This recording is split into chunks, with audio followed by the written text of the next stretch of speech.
Hello and welcome to RollBound. My name is Chas and I am the DM for this wonderful group.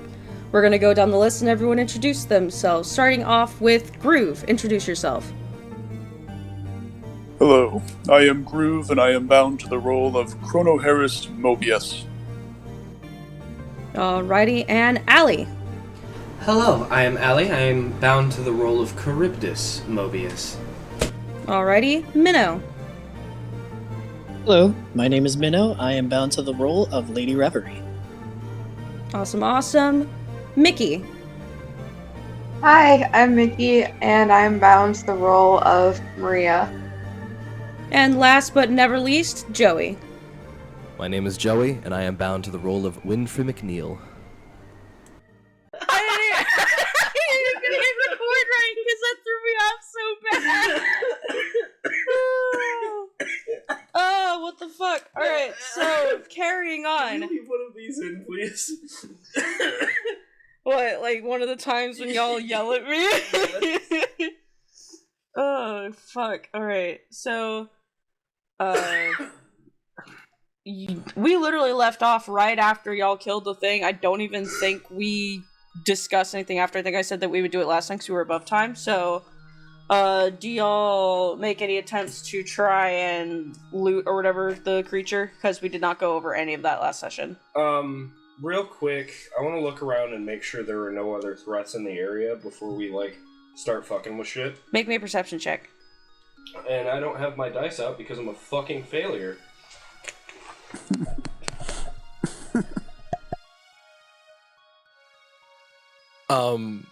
I would like to take some of the blood and hold on to it. Ah! What did I got a 1! That's a... what the fuck? Yeah, Chris, you just look around and That's you're a like... solid 2! You just look around and you're like, oh yeah, we're totally safe. We're so fucking safe. Awesome. Holy shit. It's really funny because seeing that we're safe, I drop haste on Winfrey. So Winfrey just all of a sudden experiences this, really extreme vertigo as her travel through the time stream goes back to a normal pace. Oh! Ah. Oh,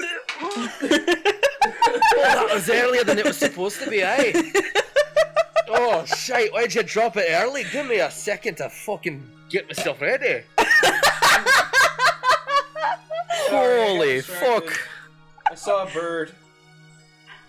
Well, you should have kept me hasted so I could stab the fucking bird in its arse before you decided to take off my haste, eh? Charybdis just shrugs. It broke my concentration.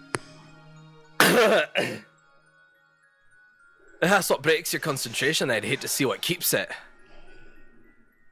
In fairness, I've gotten hit by a literal ghost and was able to keep concentrating on a spell, so... Oh yeah, but a fucking bird does you, if I... Yeah. Yeah. Alright. So, who wants to make me the investigation check for the monster? I vote we have Colonel Harris do it. Chrono Harris. Oh shit.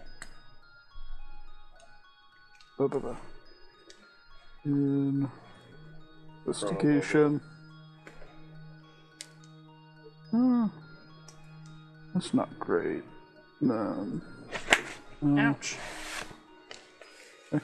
Chrono Harris did put emboldening bond on people, yeah. It's going to be a total of 15. 15? Alright, so Colonel Harris, you know that you can definitely harvest its skin. You also find... you get both of its eyes, which are magical. They have been frozen over by some other means. Because you've seen this creature before, and it was not like that before. You also find that along its back, it has scales embedded into it, like it was stabbed with said scales. You also kind of find it coming out of some of its wounds from its stomach that it has a little bit of gold on it. and you can take some of its teeth. So... Got it. I just want some of its blood. Make me a survival check. Okay. Chronoheart's gonna slap guidance on you. Guidance will help. That's a 15. Alright, so I will type... I'm gonna use that survival check for the rest of the creature too, like just getting stuff off of it. Okay. For the sake of making it easier. I mean, hey, if it nets me more blood, I can just take more blood instead of other parts of it. Do y'all want the skin? If they want the skin, they can have it. I do not care. I'm going to. I would like the skin. Yeah, I'm gonna help Maria take the skin. Alright, Maria, make me another survival check. With advantage? Yeah. Sick.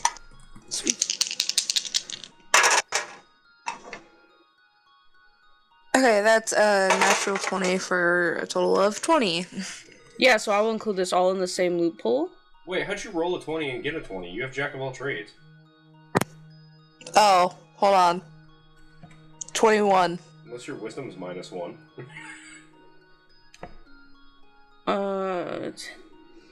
It is. Oh. Oops. Oops. Also, if we look at the mirror now that we've murdered this creature, has anything changed? Who has the mirror currently? It's in my inventory, but I don't know if that's accurate. What mirror is it? Is it my mirror, or is it... No, the mirror that y'all got in the crypt. Oh, No. I do not have that then. Nothing about it changes. That's the mirror with the crystal skull is the top thing, right? Yeah. Okay, never mind. I do have that.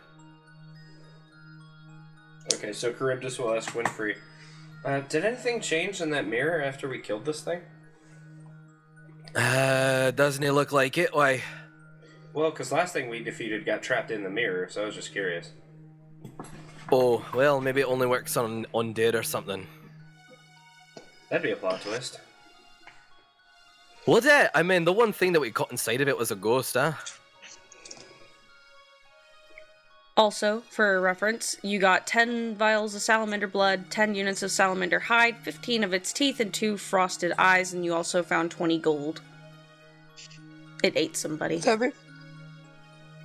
Would that be enough leather to make like a leather set of armor? Oh yeah, this is a huge creature. Okay. 1 unit is a lot of hide in terms of how big this fucking thing is. You could probably make like 3 sets of armor out of this thing. It's fucking huge. Damn, and it's salamander hide too? Yeah. Holy shit. It's one big fucker. How much? It's roughly 1,200 square feet of hide. Holy shit. So I believe Winfrey wanted the blood. Yes.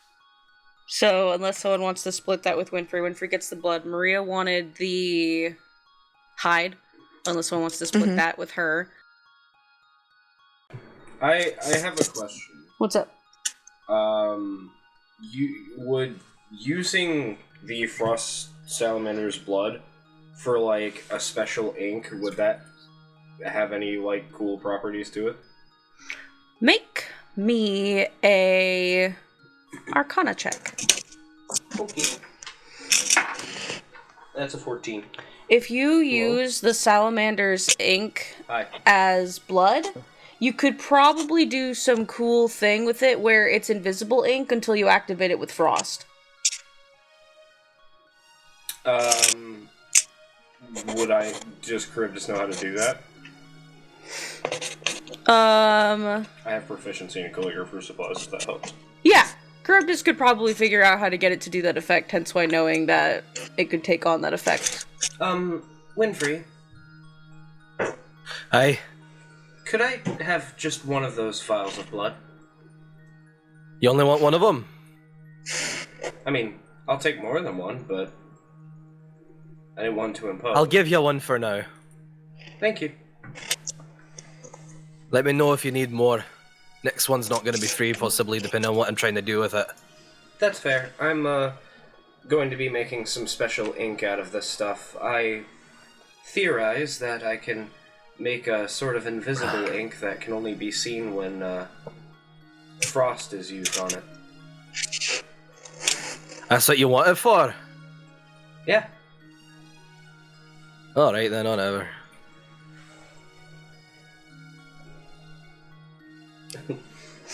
And then, yeah.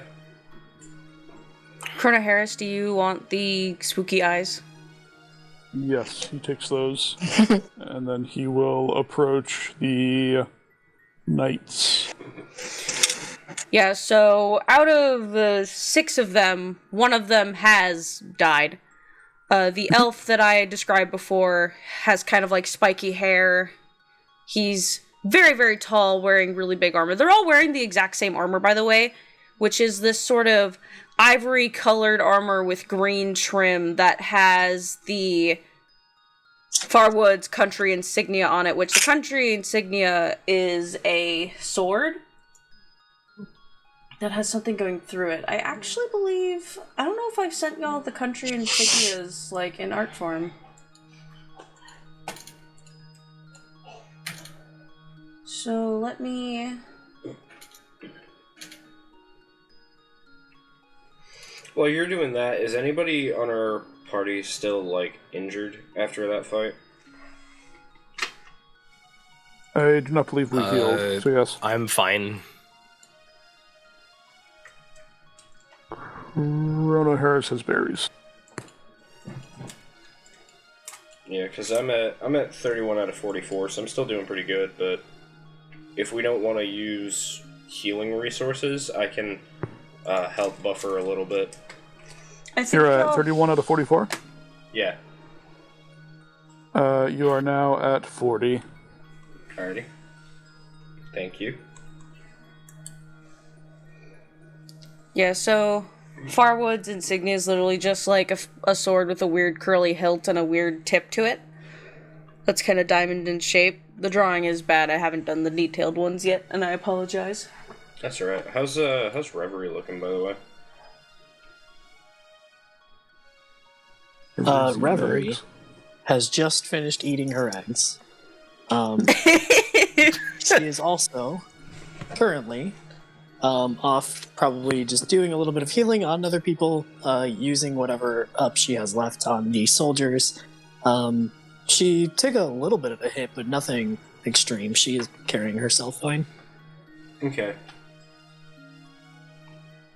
So I think what Charybdis is going to do is she's going to go up to Winfrey real quick one time, and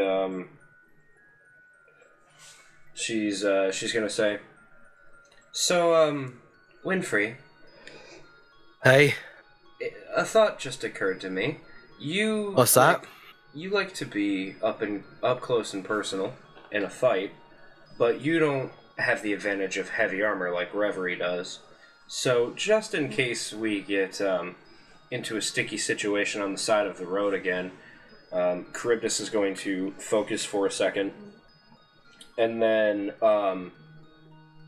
Winfrey, you see for a brief second the draconic scales on Charybdis's arm light up. And then that energy like spreads out and covers you for a second, and then disappears. That should help out. What was that exactly? I provided you with a little bit of a barrier. Joey, for your reference, I used 2 of my sorcery points to give you essentially a barrier that when you take damage, you can roll one of those points as a D8, and then subtract that from the damage. Basically. Oh, that's really good. And you can either use them individually, or you can use both at the same time. It's up to you. But yeah, it just prevents that much damage, however much you roll. Wild. Okay. And the knights Cronaris approaches them. Do they say anything? Assume you would be looking at their dead buddy. Yeah, the one that I mentioned before, the tall elf with the spiky hair and very nicely trimmed beard, he, like, finishes lifting the dead person back onto what was once their mount and kind of securing him on there, and he, like, sighs heavily and turns around, hearing Cronaris' steps in the snow, and he goes, "Oh. Hello, I guess I am being rather rude. Are the lot of you alright?" Yes. And you? I'm quite alright. He, like, holds up his arm, he goes, "I got a little burned by the frost, but I've managed to fix it up." And he like, does, like, a little half bow and goes, "My name is Adam."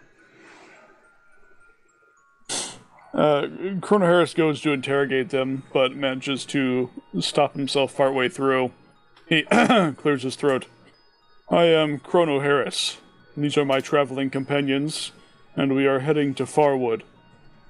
I'm assuming you can help us." Oh. Well, I believe it's obvious, but our little group is from Farwood, so it would be quite easy for us to be your guide. Yes. Moreover, I have reason to believe that a dragon may have been involved in this creature's transformation. Oh, are you serious? A dragon? Indeed. We are, in fact, here to investigate a dragon attack. That is very concerning. Indeed. Is there a location we can meet you in Farwood? Yes. We all are residents of Paylor proper, the capital city of Farwood. And where would we find you in Paylor proper? We usually hang around the Adventurers Guild. We're all knights in training, you see. And he, like, looks at the rest of them and goes, "We came out here to do a job because we were told that there was a rampaging beast on the borders of License and Farwood, and, well, I'm guessing we found it."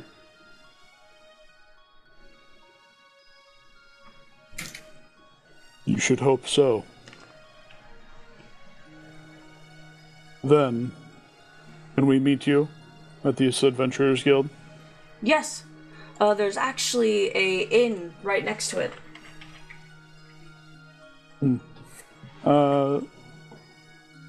Yeah. Do tell me the name of this inn. Give me a 1 second.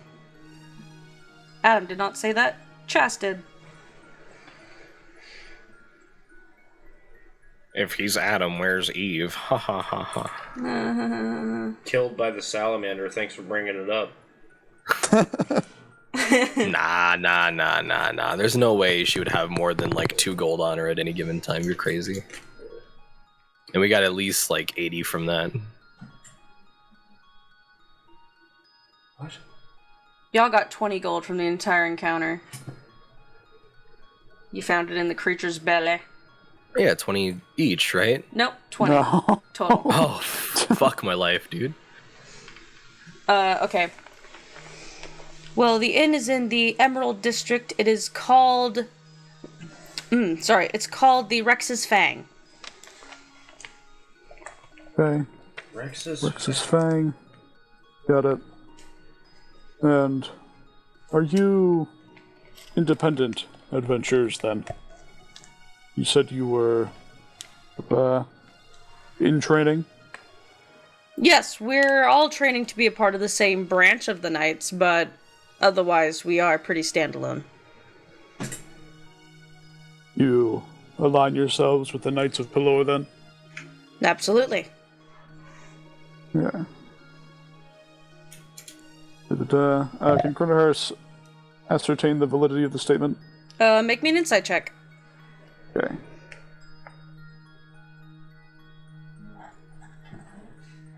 Say 24. Yeah, I mean, they're wearing the armor. They are all pretty young in age. Like, you look and, like, none of these people are, like, over the age of 25. And usually fully trained Knights of Pelor are anywhere between 25 to 30. So,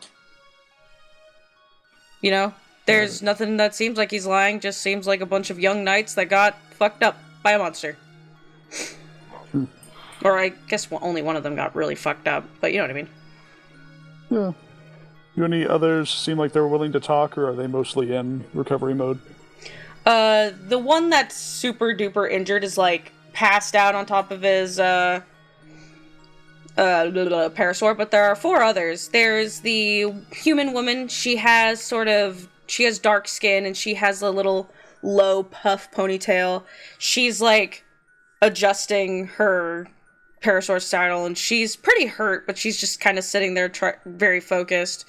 You could talk to any of them. The 4 that are healthy are the elf guy that I mentioned, the human woman, and then there's a tiefling and a what looks to be maybe a water genasi that are sort of like they're a bit further away and they're talking to each other. Yeah, I just want to make sure when you say that the ones are injured, that is taking into account after Lady Reverie giving them medical attention. Yeah. Okay, I just wanted to make sure. Okay. I have 30 hit points that I can give out, and I've given out 29.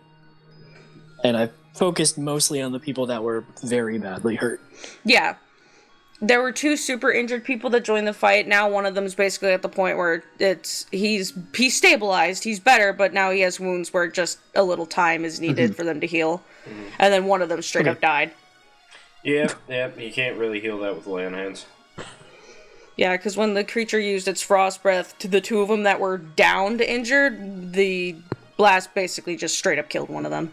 It did damage that is greater than or equal to their max HP. Not only that, it made them fail death saves, because in the one guy's turn, he managed to stabilize one of them, not the other one. God. That's upsetting.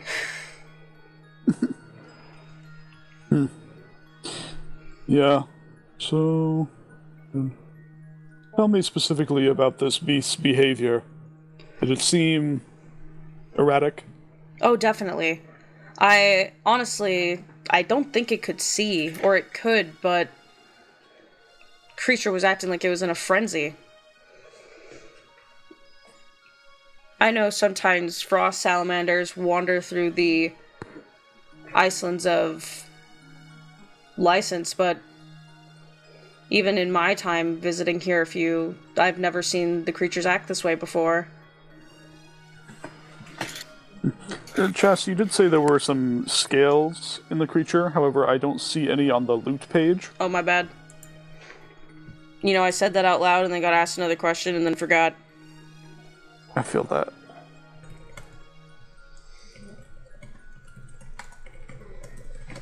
Yeah, I got it.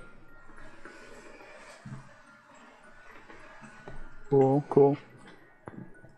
But yes, there were scales. White, frosty scales. Do they look like dragon scales? I wonder. Make me a nature check. Okay.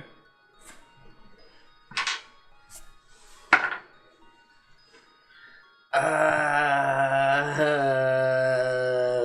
gonna use a sorcery point to reroll that. My brother in Christ, you are a dragon. That is a 14. Yeah, 14. 14?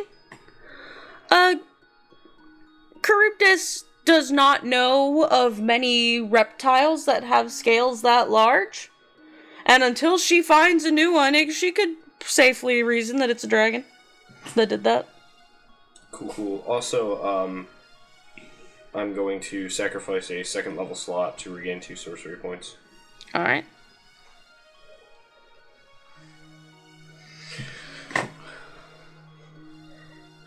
Yeah, Adam gets back onto his mount, and he looks at the lot of you and goes, "Well, you said that we would meet you there?" Right. Should we be underway?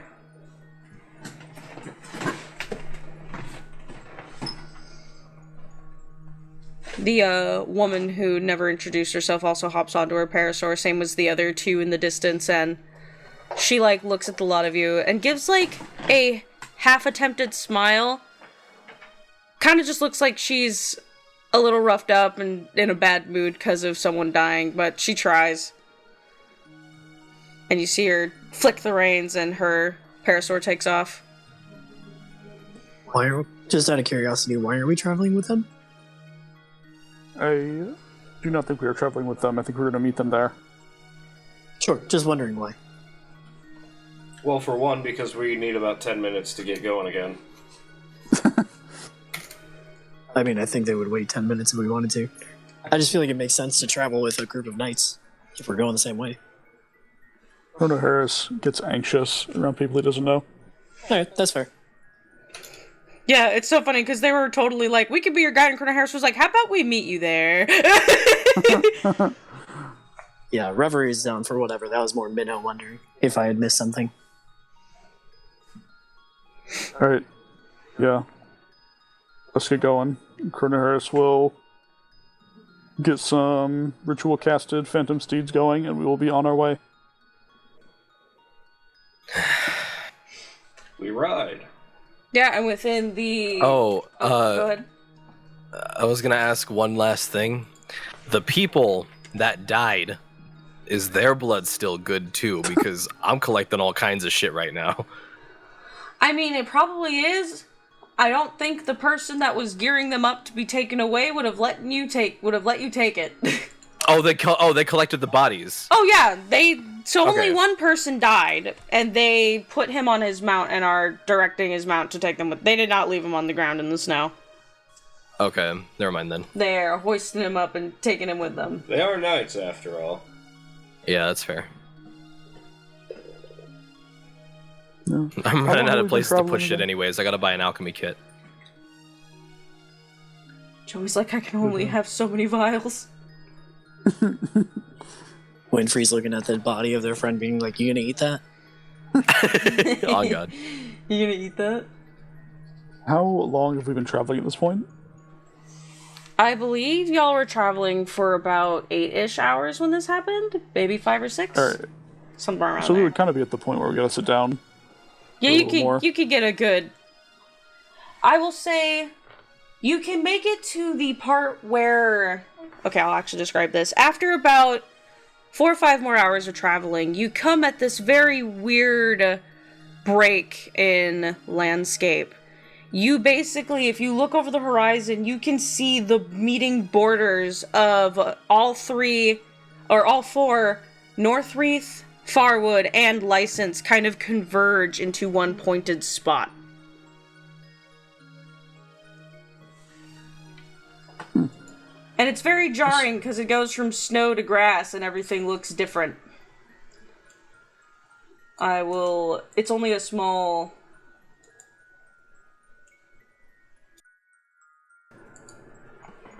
Let me put this... Now, technically circling that spot makes it a really big area, but, like, you get what I mean. Yeah. Yeah. And there's no way we're gonna make it today, before we can absolutely make it tomorrow.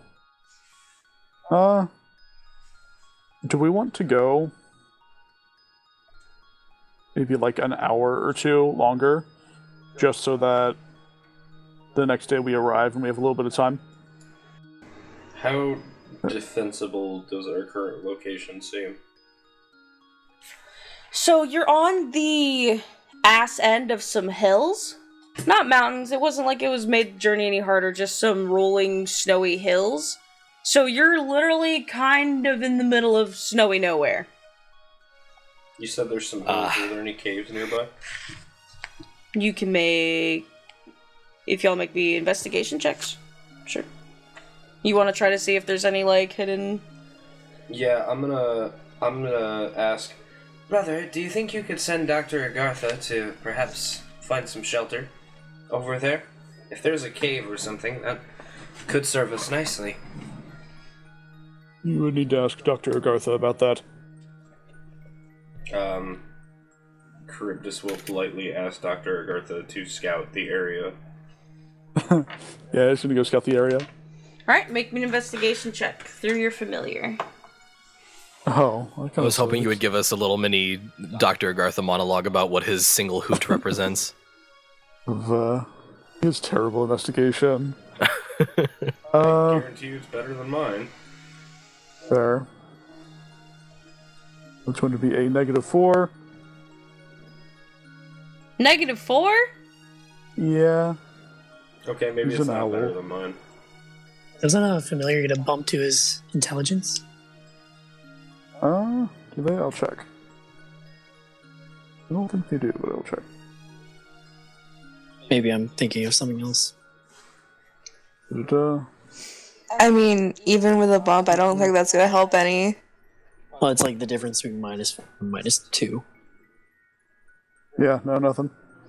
Yep, why you're is why is his investigation so bad? It's an owl. He has like 2 intelligence. Alright, so Dr. Agartha does not find anything. He gives you a hoot. Shoot. Understandable. Did Colonel Harris tell if there would be anything nearby? You make me an investigation check. Hey! There it is.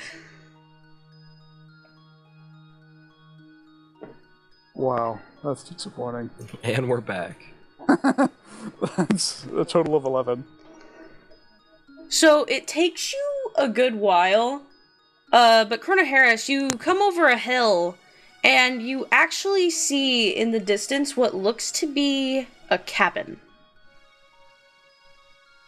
Cabin. That's concerning. It's not a cave, but a cabin. There are no lights on.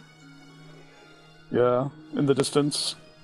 It's maybe about like 150 feet away. Oh, okay. That's not bad. Yeah. Colonel Harris will point this out to his allies. And... should we dismount and approach? Or just pull the wagon right fucking up there? Charybdis's curiosity gets the better of her, and she starts heading in the direction of the cabin. Maybe we may as well take the cart rather than come back and get it after. True. No. We're going. Yeah, so you approach the cabin again. There are no lights on. It's covered in snow.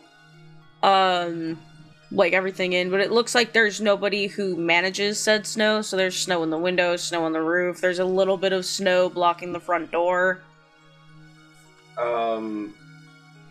Charybdis is going to, like, kind of stealth up to the cabin.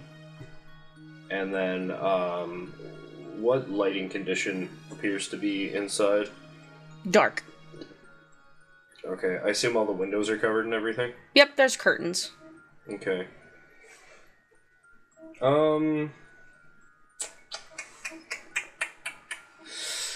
Okay.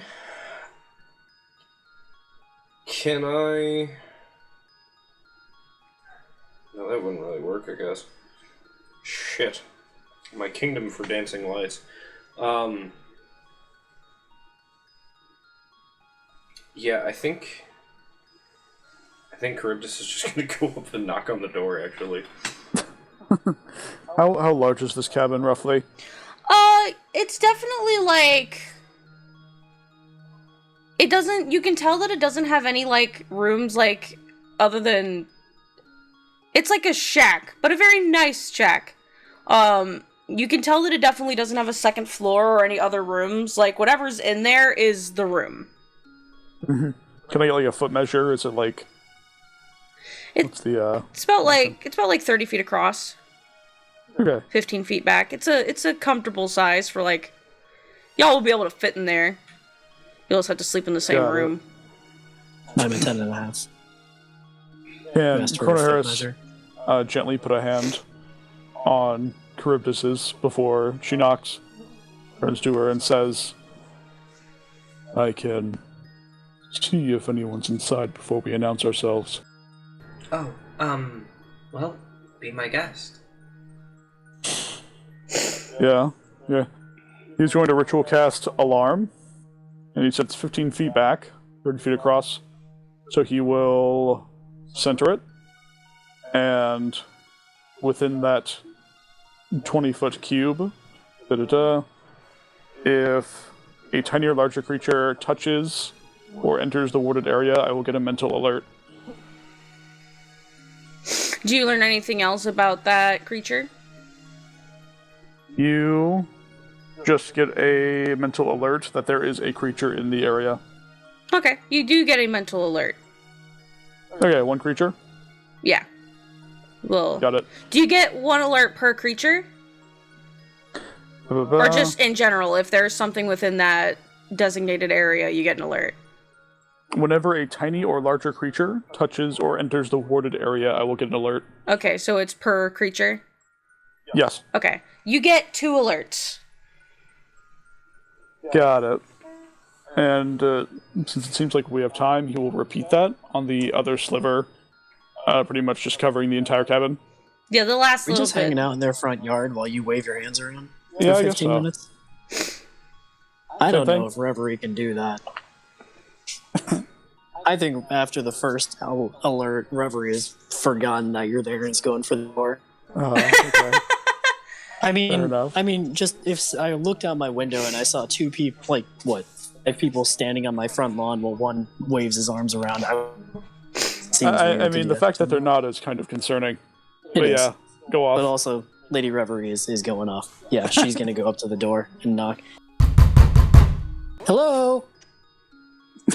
Chrono Harris gets interrupted, like, what the? Ah, excellent. There's 2 inside, and Reverie's like, oh, great! And goes up to the door and knocks. You don't get a response, Reverie. Hello? I'm going to have my little dragon toy, who is a tiny servant.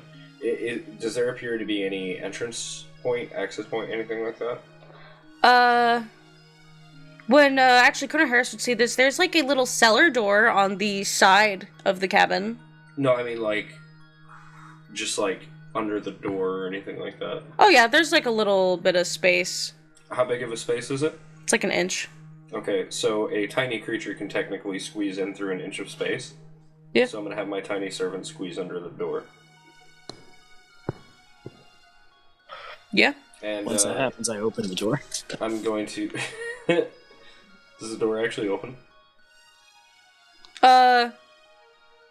Reverie, you see it kind of like ka-chunk. I think he meant that he needs to go open his real life door. No. Oh, never mind. Okay. I opened this door. So you know said what's- I need to Would've go. been funny You if said you- I need to go open the door like somebody was at your door physically. So No, I meant that like Lady Reverie fucking needs to open this door. Mino, you know when Gotcha. people like lock their chain lock on their door but forget to lock their actual door so it opens and kind of like tugs? Opens like 2 inches. Okay, so That happens. Lady Reverie sticks her face up in the crack. Hello. My tiny servant has 60 feet of blind sight, so I'm just going to have it scout out the area, see what it sees. Yeah, so does your tiny servant communicate telepathically with you in any way? Does it just come back and go, "Hey, haha"? It doesn't have any languages, so I think I'll just say, you know, if it finds anything hostile, it'll just come back. Yeah, so Reverie, when you look in the door, it just looks like a cozy dark cabin. There's a little kitchen off to the left. Next to it, there's like a little fireplace, and then off to the right, there's like a big living area with a rug and a little love seat, and there's like a chest next to the love seat. And there's like a bookshelf with nothing on it. When you finish with whatever Allie is about to find out, I would then use my divine sense. Yeah, so your little servant does come back. Not about something hostile, but it kind of hops at you like, yeah, there's something in here. I'm going to command it to undo the chain on the chain lock. Just hovers up and the door just on its own swings open and just goes. Do I detect any blah blah blah? Evil? No. Celestial fiend, or undead within 60 feet. I also know if it's been consecrated or desecrated. Mm. I mean, that is not behind total cover, so that's why she's poking her head in the room. So not consecrated or desecrated. There's a fiend in here, though.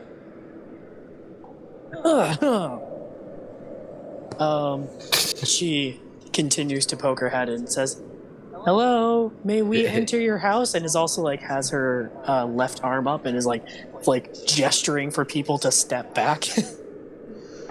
Reverie. She's like waving her arm behind her. Reverie, you see a little mound on the recliner chair. Just a little lump of like blanket that is like very gently moving up and down. Is that a yes? Are you nodding yes? Maria's going to check out the cellar doors, I guess. Oh, now I just feel like a dick. Okay. I close the door, turn around, and say, "Oh, sorry, they're sleeping right now. We probably don't want to bug them." Who's sleeping? Some kind of fiend. I'm not too worried about it, though. Are you But sure either way, you we weren't probably- seeing yourself? No, I'm pretty sure I wasn't underneath a blanket snoring. I don't think I am, anyway. Oh my god, I is meant this a because dream? you're a fiend, love. Runner, is this a dream? No. Just... Oh, okay. Sorry, yeah, no, there's something in there. Definitely wasn't me, I don't think. Also, Maria, make me an investigation check.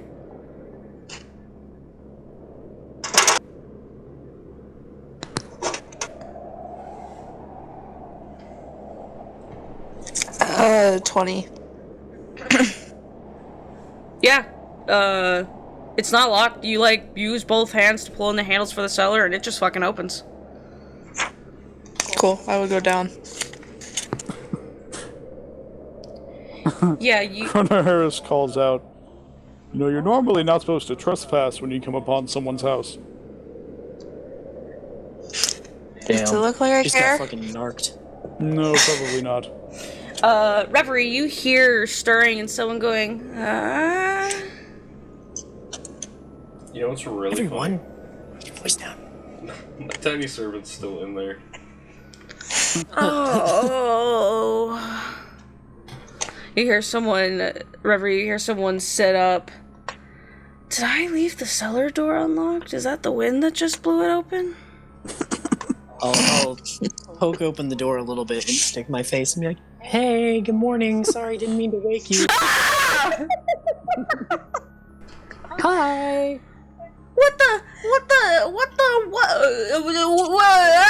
Fuck is the word you're looking for. What the fuck? What do I see? What is it? So you see what looks to be a tiefling, maybe?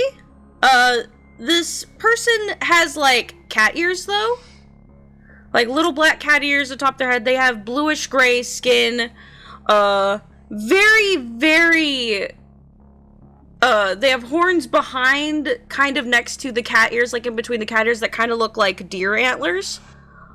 That are the same color as their skin. And they kind of like jump up from the recliner and they have a cat-like tail and they just go, "I'm really, really, really sorry. Listen, it was really cold. If this is your house, I'm really sorry. It looked abandoned. I was tired. I was sick of walking. I got lost. I'm sorry." Hey, no, it's fine. We were here for the exact same reason. Oh. Hey, this ain't our house either. Oh god. Well, if it's not your house and it's not our house, then begs the question: And then whose who's house is it? driving the bus? I don't know. There was a creepy cellar. I went down in there and it was really fucking spooky, and so I stopped going in there. I decided, I made the executive decision that was not my fucking problem. Wait a minute. Yeah, Chrono Harris connects the Fred just, dots and Fred is just going to starts, make... counting heads and where's Maria? Yeah, he's going to make the executive decision. Kim. Say, "Maria?" Chas, real quick. This is the fiend, right? Yes. Okay, good. And I didn't get the because we knew there was two things in here. I only get one fiend, correct? Yeah. And no undead or celestial. Okay. No. So there's another thing in here. Like, Yeah. oh, where's the other one that's in here? As they yell out for Maria. I think there was like, I don't know. There was like a raccoon in here, and he ran away, and I can't find him. Which I don't know how a raccoon hides in a one-room space, but he did it. Apparently pretty effectively. Oh man, okay, I gotta wake up a little bit, I'm acting weird. And he like, slaps himself in the face a little and goes, okay. Hello! I'm gonna go in the basement. Yeah. Yeah, well, Yelling out for Maria as that happens. Can I hear them? Alone down there. I'm gonna just Maria? go down and Oh, check. I should go with them. Actually, is there cellar access in here? Yeah, but it's like, locked. Oh, I can fix that. Okay. Where is it? He like reaches down and pulls off the rug. Yeah, Charybdis is going to just try opening it. It doesn't budge.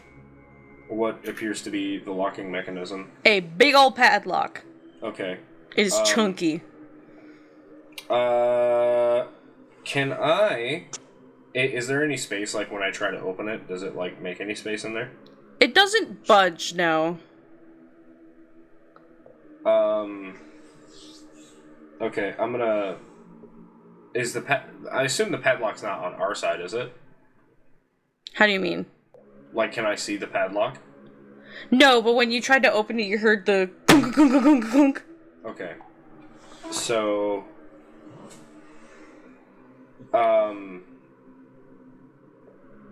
But there's no gap. I can't, like, see under the door or anything. No.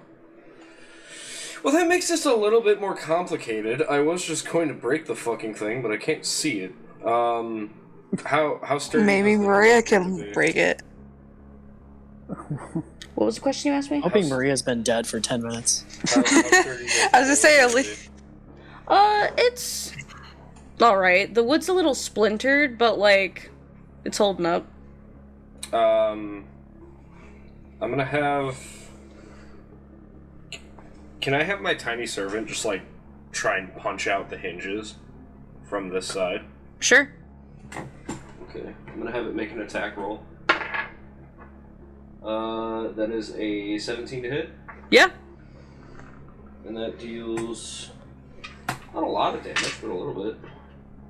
Yeah, 5 points of bludgeoning damage.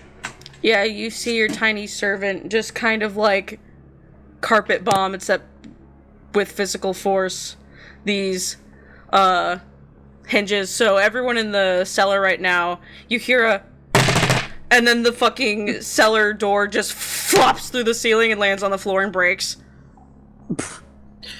Charybdis is going to drop down inside, is going to mend together the cellar door, and then have her tiny servant break the lock. Yeah, Maria, you're like walking into the cellar, deeper to the cellar, and then suddenly this fucking thing, like 5 feet in front of you, just falls onto the ground, shatters, gets fixed, and then another thing on it breaks, and Charybdis just picks her head through the hole. What do I like see like in the cellar? Like, could I have heard like anything going on upstairs? Like, I don't know what's going on in my point of view. It would have been very muffled, but Maria, when you go down into the cellar, it's fucking weird. There's a bunch of like shit in here, like a bunch. Like literal shit? No, hold on.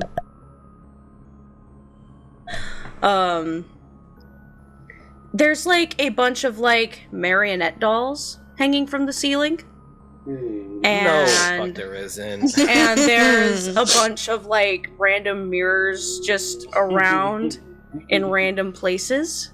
There's like a vanity table that you pass by that just has a bunch of jewelry just tossed onto the fucking top of it, not even organized, not strung up on anything, just jewelry, like someone took a pile of it and flopped it onto the counter.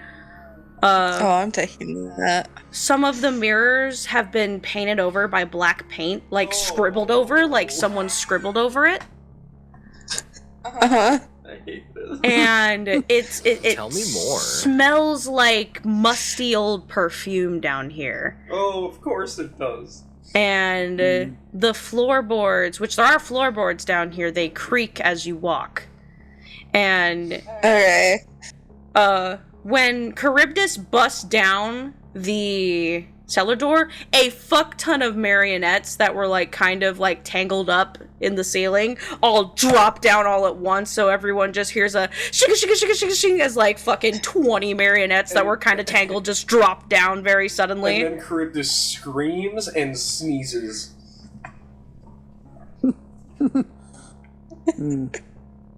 Yeah, I'm pretty sure Maria would scream as well. Oh, that's very concerning. Because Chrono Harris connecting the dots would have gone around the cellar door and taken the traditional entrance. So he just Reverie hears screams because she doesn't want to be left out.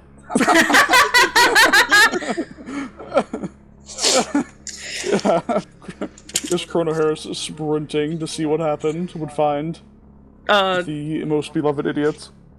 Yeah, just everyone screaming, and you see some of the marionettes hanging from the ceiling are jingling like they just fell, and you're like, they screamed at puppets falling from the ceiling.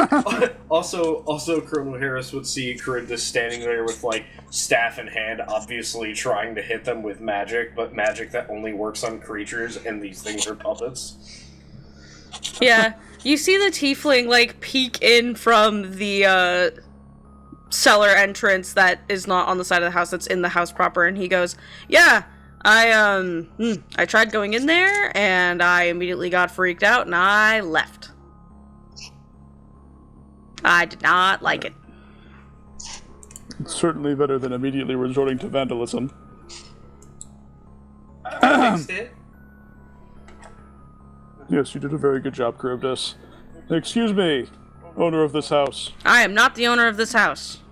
No, I'm not speaking to you. We seek a parley.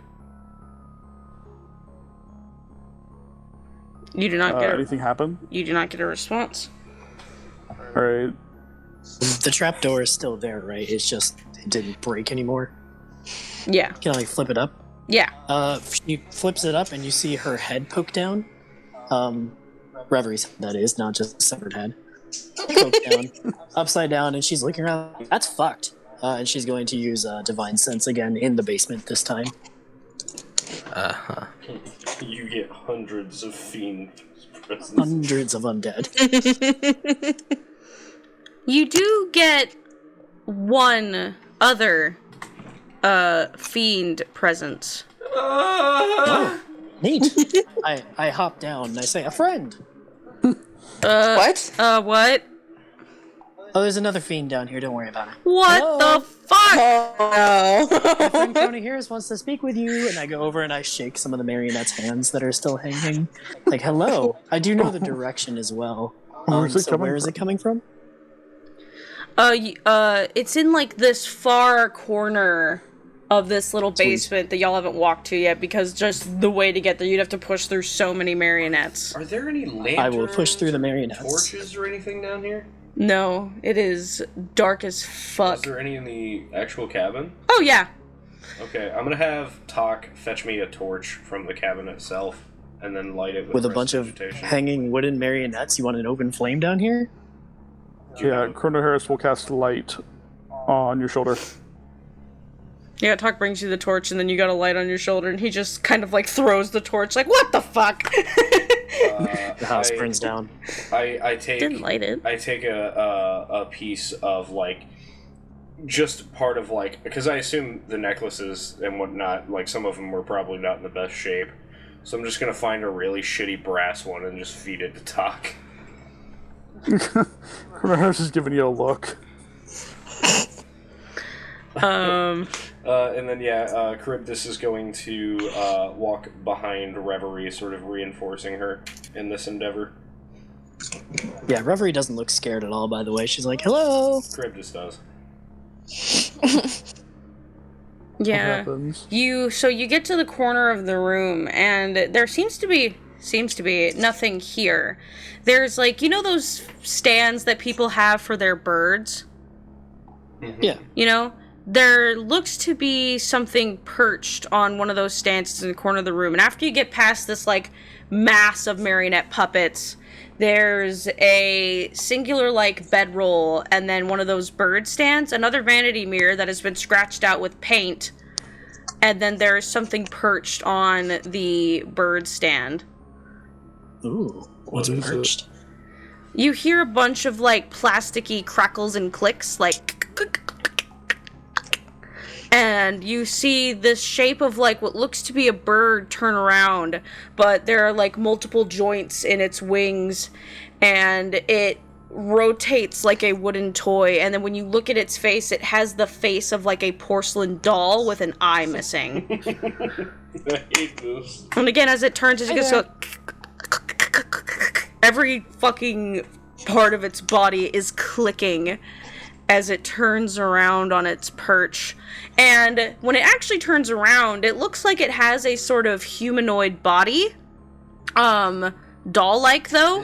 It has ball joints on its elbows, wrists, and shoulders. But it has bird-like wings that are also jointed in weird places that sort of wrap around its body that give it kind of the visage of an owl when it's fully wrapped around. And again, it has a porcelain doll face with a missing eye, so it has the unnaturally blushed cheeks with the little puckered red lips and the overdramatic eyelashes. Yeah, Lady Reverie sticks out her left hand and says, "Hi, I'm Lady Reverie. Sorry we came into your house. We didn't know that you were in here." Its head cracks to the side very violently and makes a loud noise when it does so. And it doesn't take my hand, though? No. Okay, I put it down. And I say, "That's fine, no worries. What's your name?" Head cracks to the other side. Interesting. How you look like a, let's say, you look like a Susan. Susan, is it okay if we hang out in your house for a little bit? We were thinking about maybe staying the night. It's so cozy up there. The creature, like, crawls down from the perch, but it actually has to manually crawl down. And it slowly walks over to Reverie. And then it, like, grabs one of her fingers on her prosthetic hand. And starts pulling her. Okay, yeah, I'll go with. And it just pulls you through, kind of like disregarding the fact that you're tall and are getting caught on the marionettes. It's just pulling you through. Yeah, it's getting wrapped up in my arm. I have to, like, unravel some. Yeah, and then it pulls you to the complete opposite side of the basement from where you found it. I go with her, just so we're clear. Yeah. And it walks over to this, like... And by the way, when it walks in its humanoid form, it kind of walks like one of those tiny monkeys. Like, you know how the little monkeys, they kind of waddle and do, like, little skips ever so often? That's how it's walking. And, very clicky as it does. Yeah, just...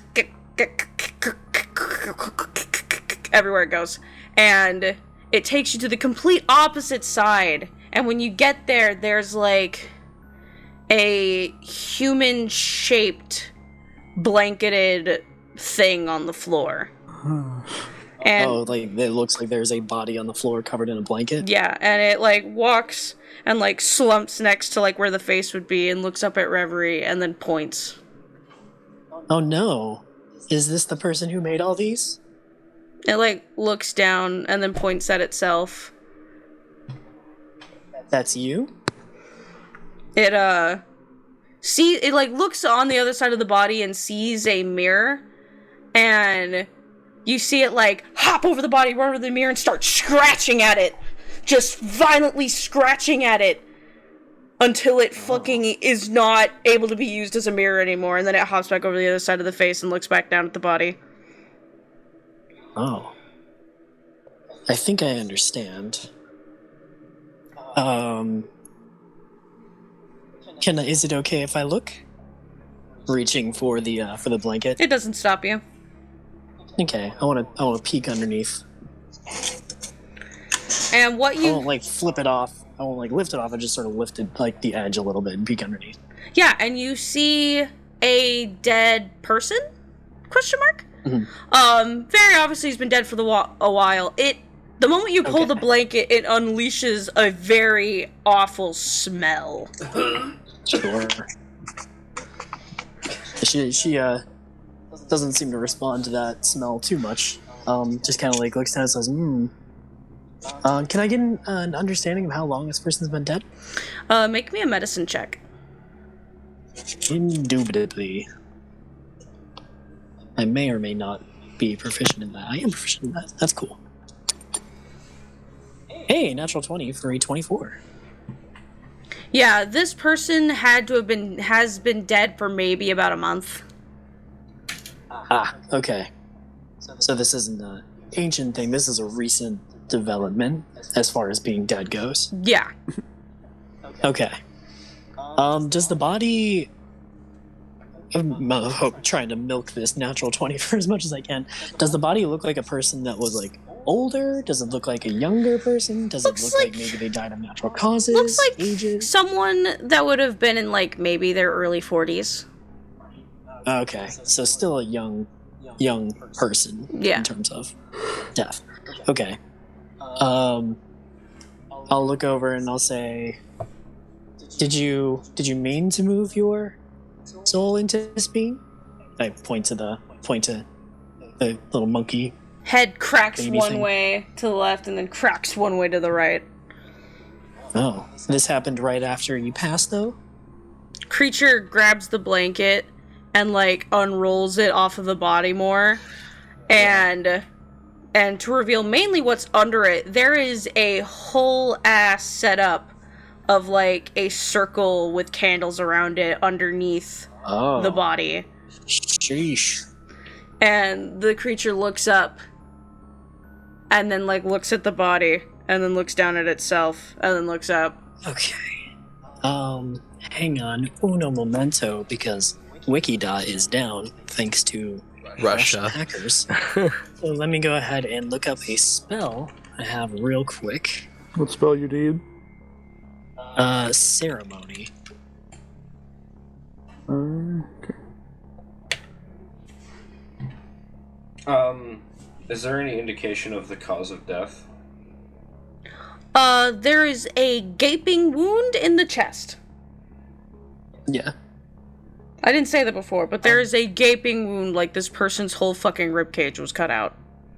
Yeah, this person was sacrificed and put in a doll. That's fucked. Okay, and there's like still the chalk underneath, and like there's candles set up around, obviously not lit, correct? Yep.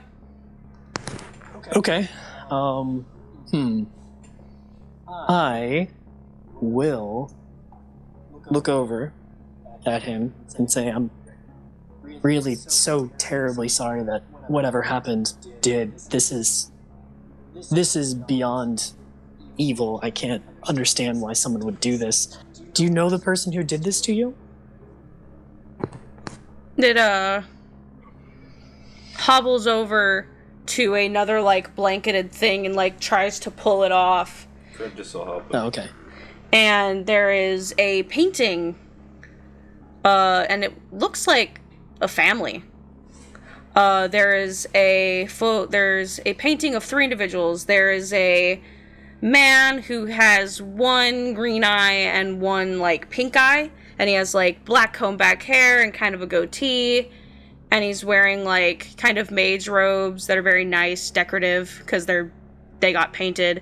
And then there's a woman that has, like, curly reddish brown hair, and she's wearing very eccentric makeup. You know, she has a bunch of blush on the cheeks, longer eyelashes. Her makeup style is very doll-like. And then there is a little kid, or maybe not a little kid, like a teenager, you know, like 16 years old, that has also, their face has also been scratched out by paint. And, you can tell that, like, whatever features are left over of the kid have, like, the same kind of curly brown hair as the woman, and the creature points at the scratched out face and then points back at itself. So that was you, huh? Looks down. Okay. Well, I don't know. I know that I can potentially break this curse for you.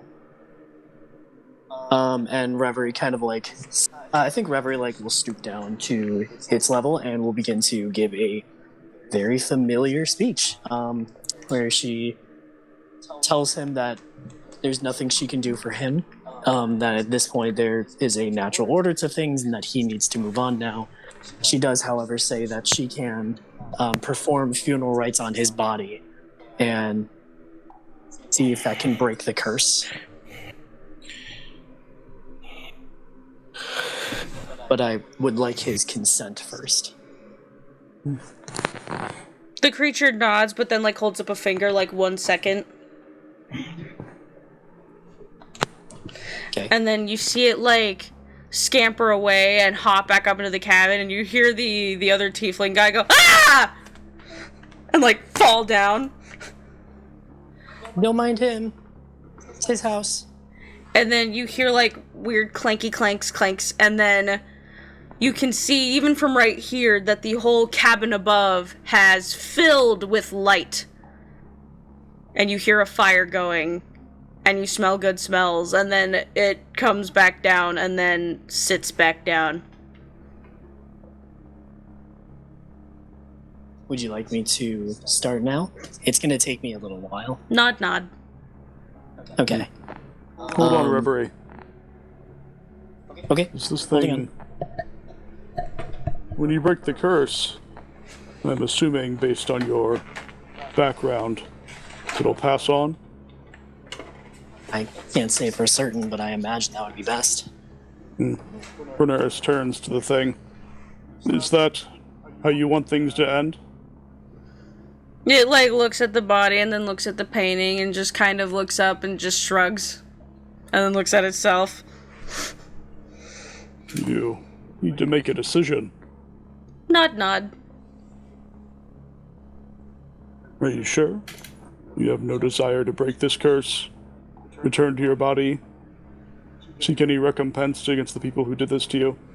It like looks at the face of the body and then back up, like, what's left? There are numerous intriguing aspects of magic. If you have a will to live, I see no reason you should give up now.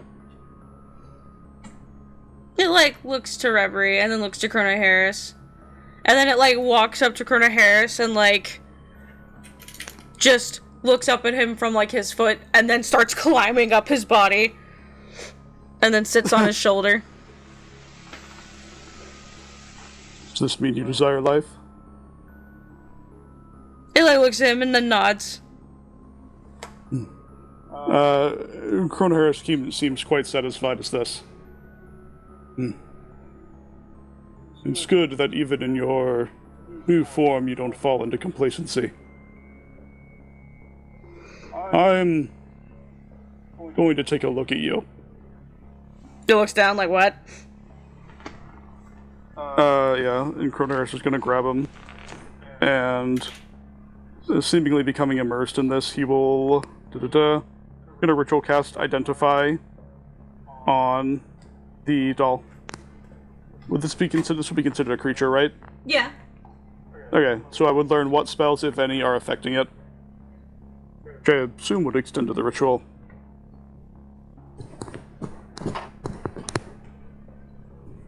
How long does that take to cast? 10 minutes. 11 minutes. Yeah, he has turned away from the group and he is now intently focusing on this. Does anyone have anything to do in that 10 minutes? Just cover up the body. Charybdis is gonna just take a look around the room for anything else that's interesting. Make me an investigation check. Okay. 9. Yeah, nothing in particular that's any different from what you found. Lots of jewelry, lots of broken mirrors, lots of marionettes hanging from the ceiling. Is there anything that perhaps bears a familiarity or resemblance How do you mean? to stuff that Charybdis is looking for? Not particularly. A lot of it is just miscellaneous junk that has been sitting down here for, like, ages. What size class are the marionettes? Small. Small? Wow, those are pretty big, actually. Anywhere from small to tiny. Some of them are bigger than others. Oh, there are some tiny ones? Yeah. Okay, Charybdis is going to cut down one of the tiny ones.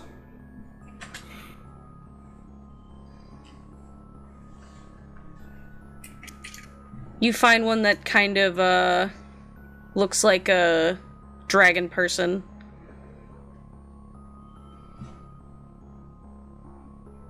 It's blue.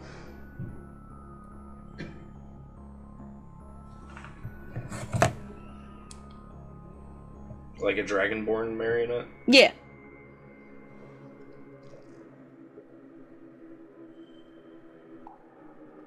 Is Maria still down here? Yeah, sorry, I was waiting for Allie to finish. Yeah, Maria would also be like looking around and pocketing like random junk. And is Winfrey's down here as well, right?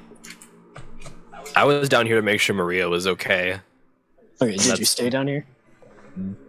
Until she leaves, yeah. Okay. Can I call over to Winfrey to say, hey, Winfrey, can I get your opinion on something? I like hearing that, but when you're asking it, I don't know. Sure, why not? So the body that's before me, I'll gesture down to, like, the creepy ritual circle and symbols and things like that. Be like, you're smarter than I am. Have you seen anything like this before? Winfrey, make me a history check. Yeah, I was gonna say, I'm not sure. What is it? What do you mean? Like, what is the thing that I'm inspecting right now? There is the body of a 40-ish-year-old person with their chest completely gouged out, sitting on top of what looks to be a ritual circle with candles around it. And the ritual circle is what I'm checking out? I think Revery's asking if you've seen anything like this generally, so yeah. So then that's a 16 for history, and I can roll Arcana as well if you need. Yeah, make me an Arcana check. 21. So, Winfrey, you know that there are some sick fucks out there that do sort of rituals to implant things in objects.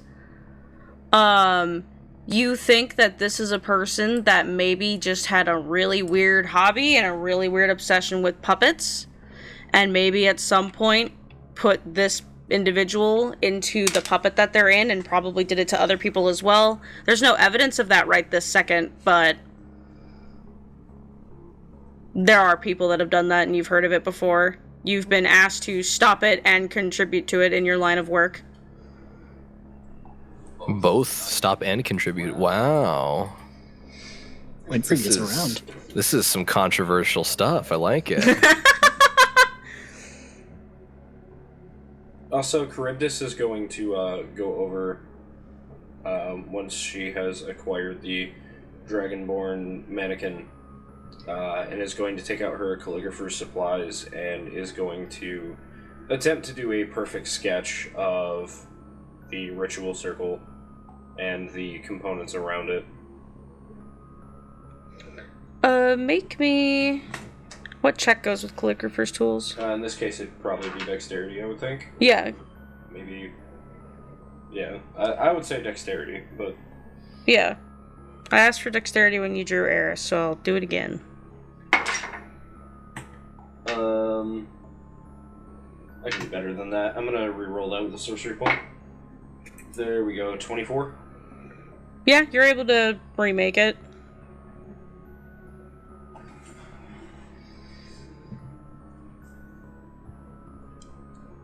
Allie, if you're done, can I ask Runner if she's ever seen something like this before? You get a flashback, Reverie, to, like, you see in your eyes the visage of Runner stabbing someone. And actually stabbing someone in a setting very similar to this one.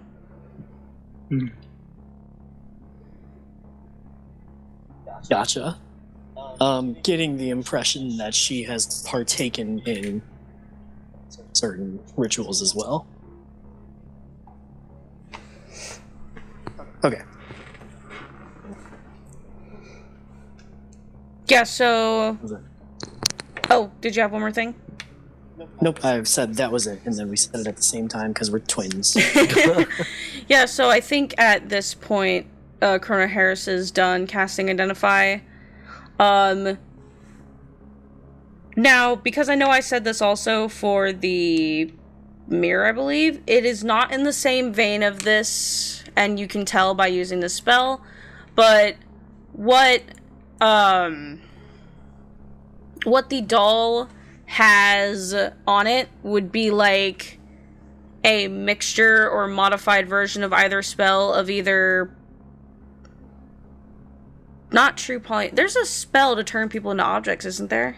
There's a spell. True polymorph. Is it true the polymorph? spell. Okay, is it? Am I? Well, there's that, and then there's also the spell. I believe it's called Magic Jar, which allows you to put your soul into an object, and then from that object possess other people and trap their soul in the object.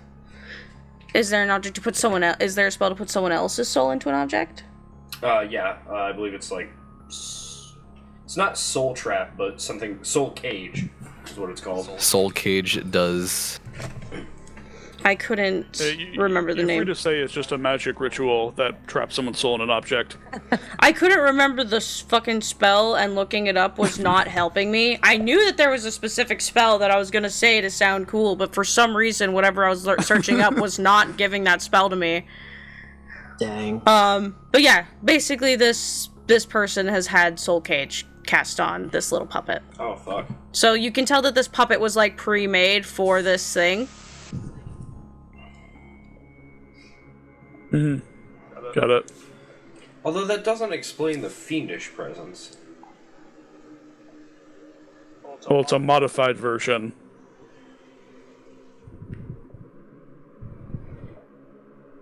Huh. Yeah, alright. Got it.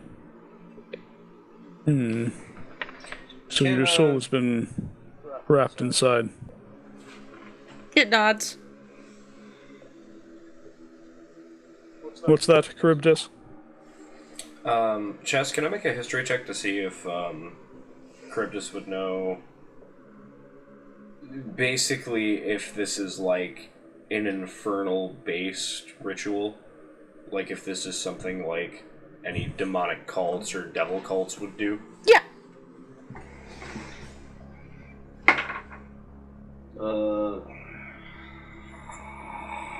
I'm gonna reroll that. What'd you get? I got natural 5. It's even worse. I got a 5. You know, Charybdis, it's not necessarily in the vein of things you really hear about. You mean, like, especially since, you know, devils and stuff like that are usually all very neutral in terms of how people view them. It's just not something that you really look into, remember, or hear about. Alright. However,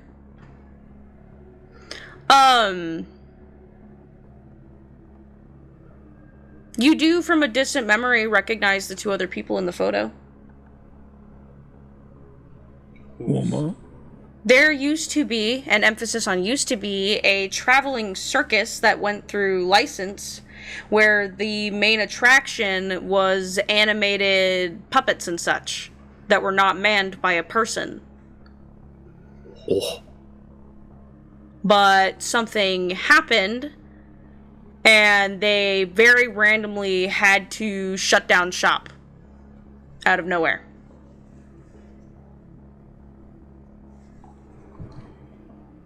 Was this circus known for practicing actual magic, or was it just, like, magic in the way we would think of it, like in the modern world, where it's just, like, sleight of hand and shit? A little bit of both. The people that ran it were very, like, dexterous and knew how to do illusions that were actually, like, practical and not magic-based. But as far as everyone else knew, the puppets were also magical. Oh. Charybdis is going to start checking out the puppets to see if they have a similar, like, sigil or anything on them. You notice that some of the puppets have, like, a circle in them that's open, and then some of them have a circle in them that's been filled in. There's less of the filled in than there are the open.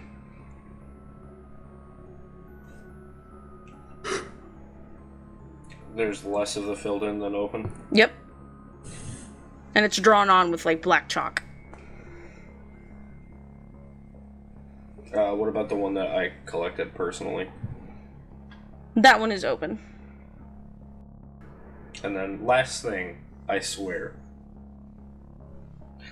I'm gonna cast Message targeting one of the marionettes with the filled-in circle, and I'm going to ask it, are you alive? You don't get a response. Okay. Makes me feel a little better. Yeah, that's all I'm doing.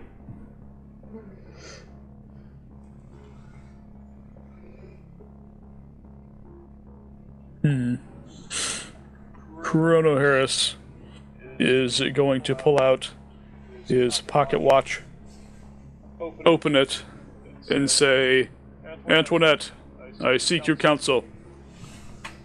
You see her face appear in the watch and goes, What was that? What'd you need? We have a boy here whose soul has been trapped in a marionette through some form of soul cage and a certain ritual. Oh, that fucking sucks. Yes. How would we return this boy's soul to a different body? Oh, well, you probably need to cast the same spell, maybe?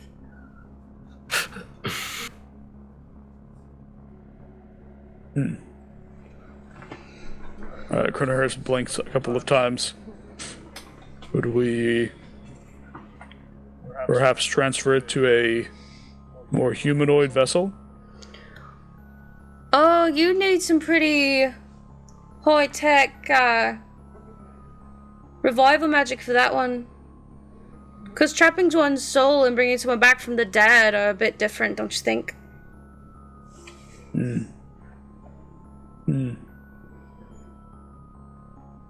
What would you recommend as a course of action? I mean, if you found a little puppet that has a soul in it, it might just end up being your body, or we can leave it where it is. Oh, Chrono Harris is gobsmacked. I see. And would you know anything about this? Shows this scene before them. Oh, that's fucked up. That's what that is. Show me the painting a little more, though. That's behind it. Charybdis, could you step a little closer to the painting? Yes, brother. And then Charybdis will step closer to the painting, noticeably paler than normal, with the revelation of the circles, both filled in and otherwise. With the light on it, Chrono Harris will show Antoinette. Oh, that's that crazy couple that run that circus. I remember that. They had to close down shop because it got found out that they were putting souls in puppets and making them do acrobatic tricks and shit. Quite sad, isn't it? It was really fucked up. They went totally missing. So do we think this was a revenge killing then? Hmm. Just me throwing it out there. Hey, Cronaris speaks to the puppet. It like looks at him. Can Cronaris teach this puppet alphabet cipher? Huh? Or like some sort of easier method of communication, like Morse code, Big Pen cipher. Sure. Does anyone have the ability to speak into its mind? You can understand us. And I guess we maybe could message respond it. back? Charybdis Yeah. casts message targeting the puppet. Can you respond this way? Yeah, I've been waiting for one of you to do it. Yeah. Me too, my guy. When the puzzle gets solved, let's go. Yeah, when you send a message, it replies. Says, holy shit, I thought you guys would never do this. I thought one of you had to know the spell message, but you know. So Charybdis is going to take some time to continually cast message, just to like give this puppet boy some time to explain what the fuck happened here. Yeah, so my parents ran the circus that used to go through here. And that was a long time ago. Obviously, I'm in my 40s, okay? So, like, this has been going on for a long time. I wasn't about it. I used to do it, but, like, my parents somehow convinced me that, and I'm gonna paraphrase this over the course of many messages so that way we don't have to stop and go. Essentially, I was in on it. I'm not free of my own fuck-ups. However, my parents convinced me that the people, or the souls that were used in the puppets, were willing and people who were already dying. And that they were all contracted and signed and paid, and their families were all paid off to be a part of the show. That was not true. My parents are murderers, and I threatened to out them on it. So I got, killed, put into the ugliest fucking puppet that they could make, and now here I am. However, my parents are old as fucking dirt, so honestly, I doubt they made it through the weather here without perishing somewhere, or getting eaten by something. They're not fighters, they're idiots. So, I've been sitting in this cellar for the last 6 months as an ugly little owl imp monkey, wasting away. Sounds like Damn, that's rough, buddy. No, I can't hear any of that. And by the way, you're all seeing it like wave its arms in the air as it's replying, like it's talking.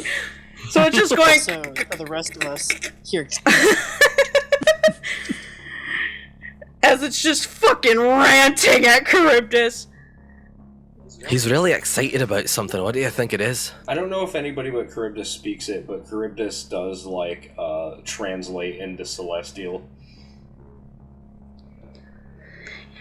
Celestial? And I just, I'm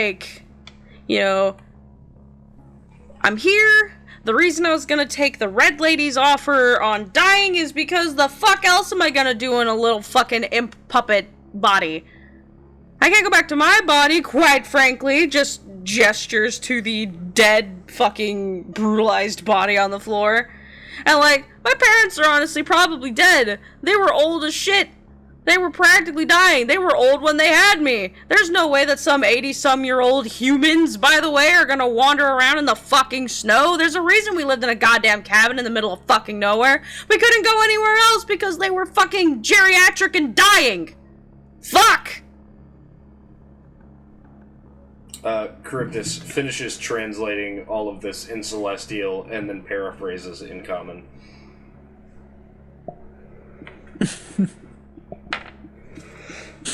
It just sounds like a lot of angry whispering at first.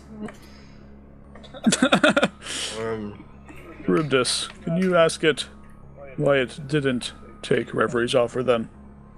Charybdis casts message. Why didn't you take Reveries offer then? I don't know. I think it would be nice to, I'm totally fine with, just cutting it off here. But I don't know. I feel like I didn't get to see anything. Can you leave that vessel in any way? Fuck no! I am stuck. This is my body now. If I leave, I die. That's how it goes. If I am expelled from this puppet, I die. That's what all the circles are about. The filled circles are the puppets that used up all their life energy being in a fucking puppet, and then they died.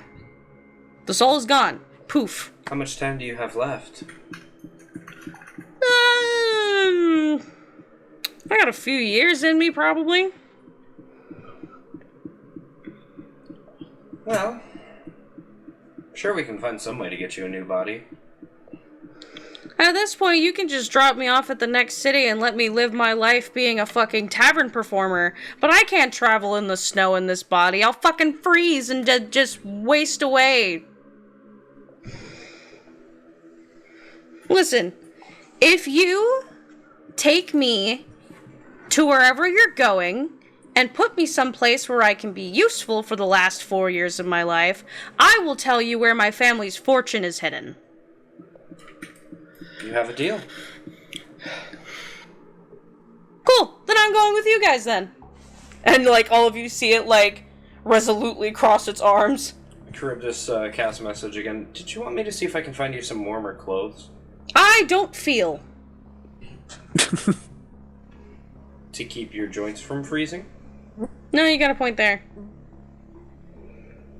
Yeah, Charybdis is going to look at the other marionettes to see if any of them have, like, a winter coat or something like that. You see it, like, wiggle its butt like a cat about to pounce, and you see it jump and start swinging from marionette to marionette.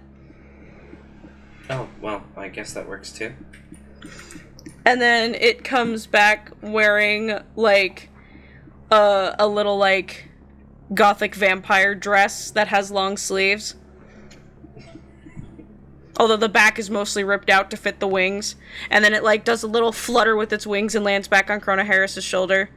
This puppet is just Chas. Nah, I wouldn't wear a dress. That's where me and this puppet are different. Valid.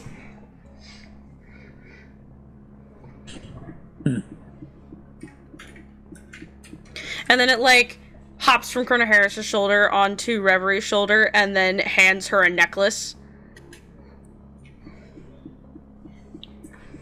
Sure, I take it. And then hops back over to Krona Harris's shoulder.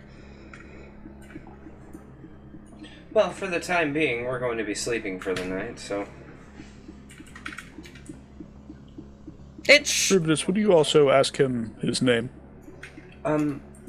Cast message. What's your name again? My name? Cast message again. Yes, your name. Let me remember it. Like, you see the puppet, like, look at the ground, like, having an existential crisis. Sure, just wave at me when you're ready. Very dejected wave. Cast message. And? I don't remember my name. Charybdis, looks to Krona Harris, says, doesn't remember his name. Krona Harris looking slightly annoyed. Ask it what it wants its name to be. Charybdis Pretty cast sure it's message. Susan. What do you want your name to be then? I have to have something to call you. I don't know. Why don't a lot of you pick a nickname for me and I'll just roll with it? How about Krona Harris? What did you say, Reverie? What? Charybdis is going to look to Krona Harris and say, As it turns out, he chose the name Kynan. Yeah, sure. It just shrugs. Fine. It just shrugs and then, like, rests on Krona Harris's shoulder. Got it. What a devious sister. Heinen, the marionette. Neat. well, he said pick Okay. one. So I picked one.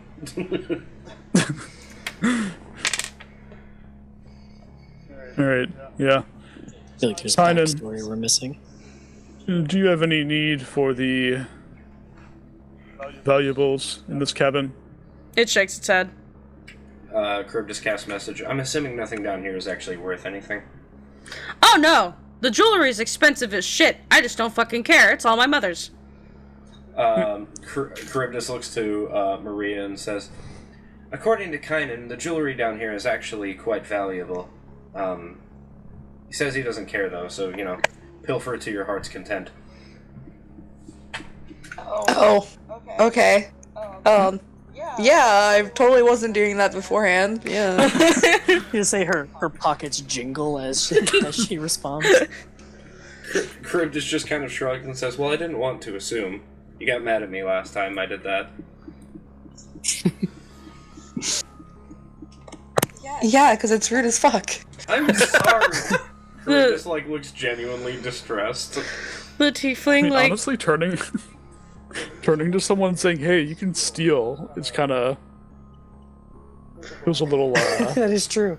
You did immediately look at Maria. The tiefling peeks his head back into the, cellar. His, little cat ears twitching. He goes, are you guys dead? Yes. Yes. Oh, no. Your mom's dead. I mean, how'd you know that, though? Winfrey. The fuck?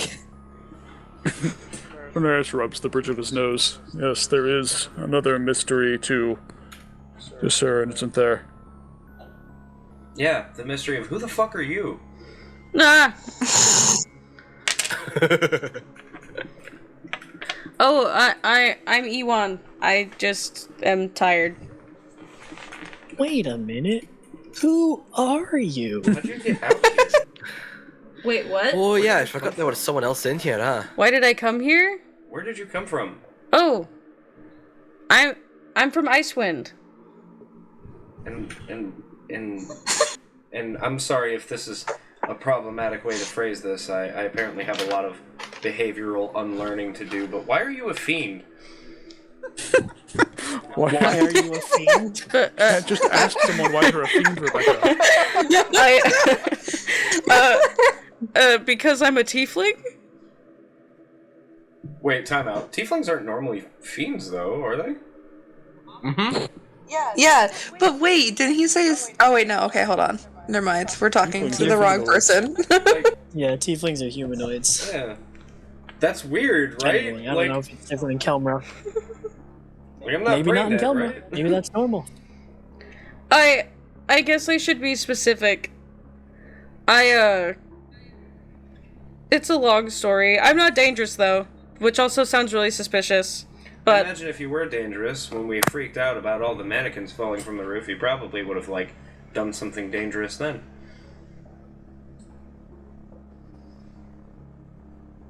Sound logic.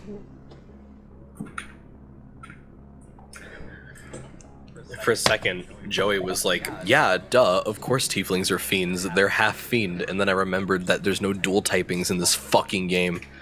There are. They're new, though. Anyway. They're new? yeah. Yeah, no, I'm not gonna get into it.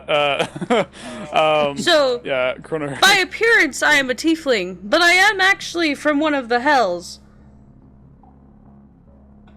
You're going to need to elaborate. Oh, well, I don't know how to explain this. It's basically my job to do some things up here and then go back down. That's all it really is. I come up here, do some research, and then I leave, and I take the appearance of a tiefling while I'm here. You understand how concerning of a statement that is, right? Yeah.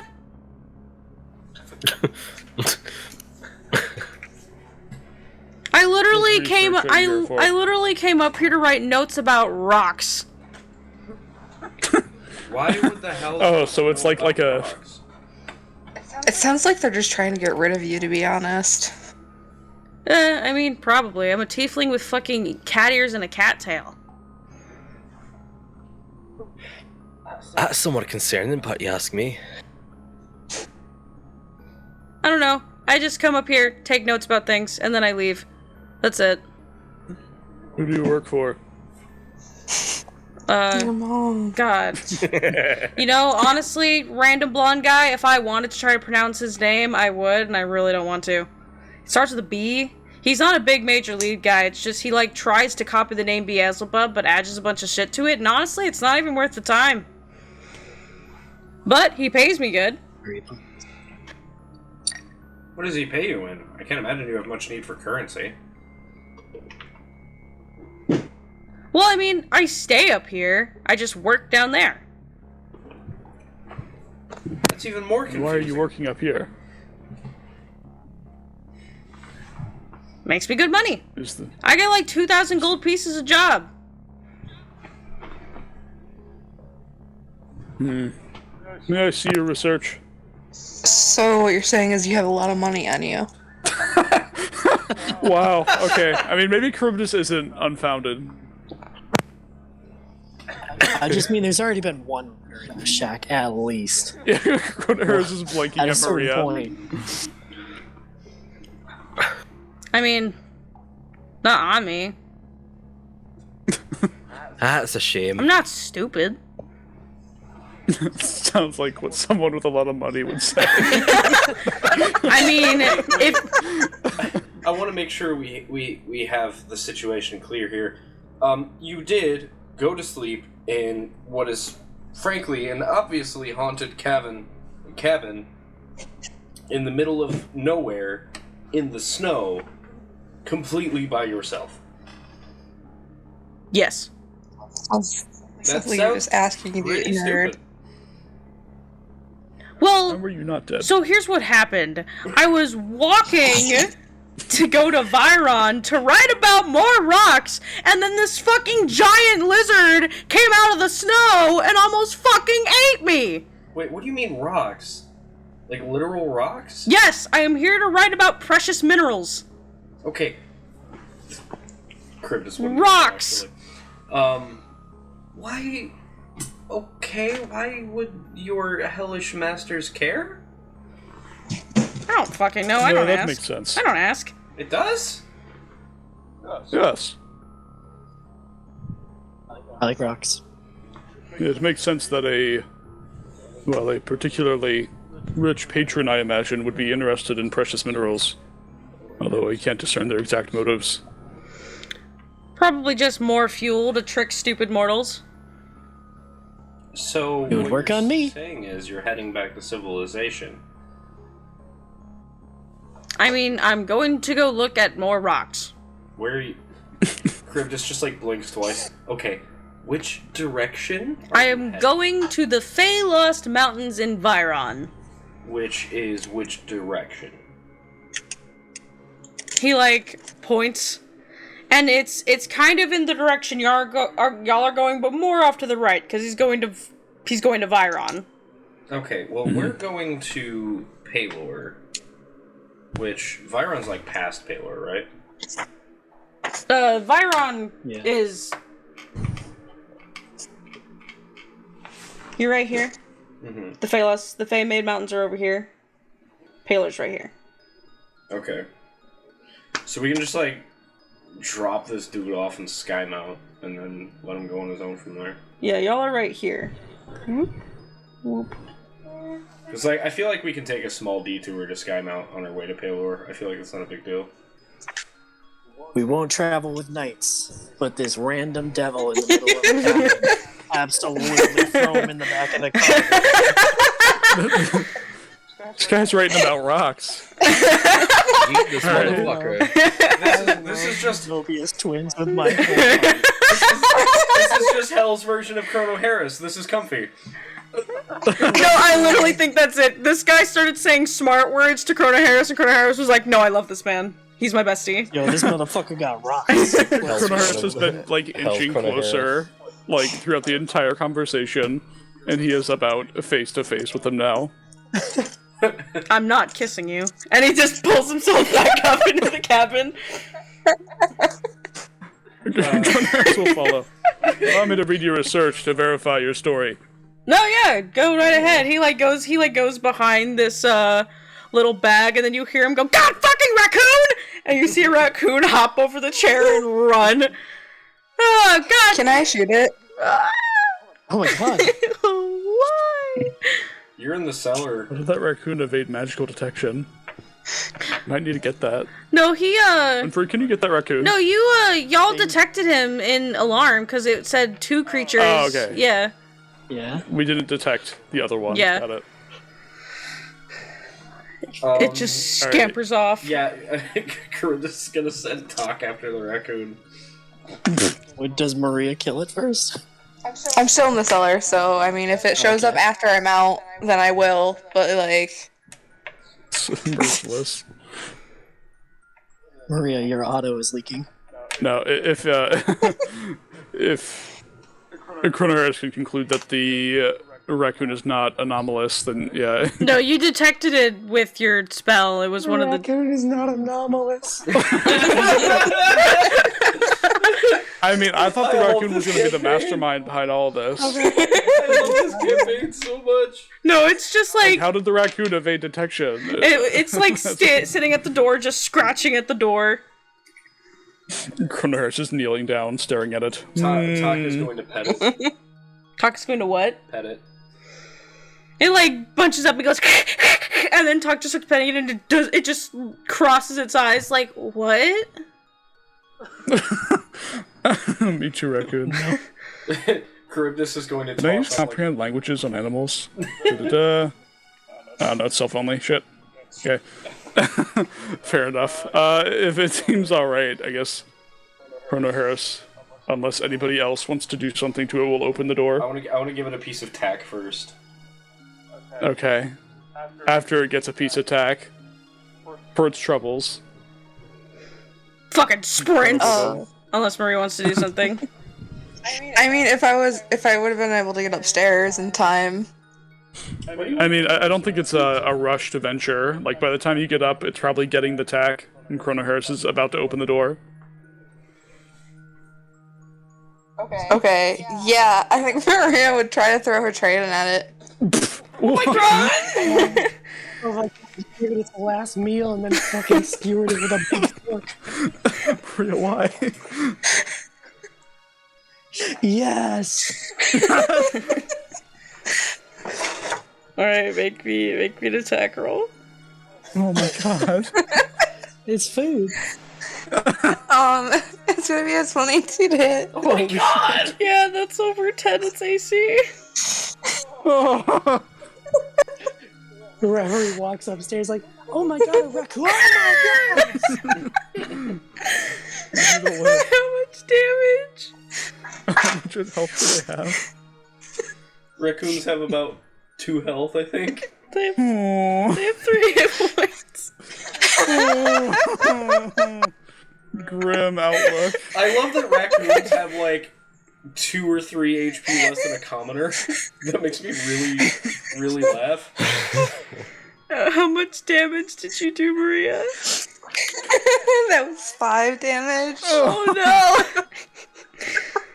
Yeah, it gets fucking impaled by the trident and the fucking tiefling just goes, what the fuck?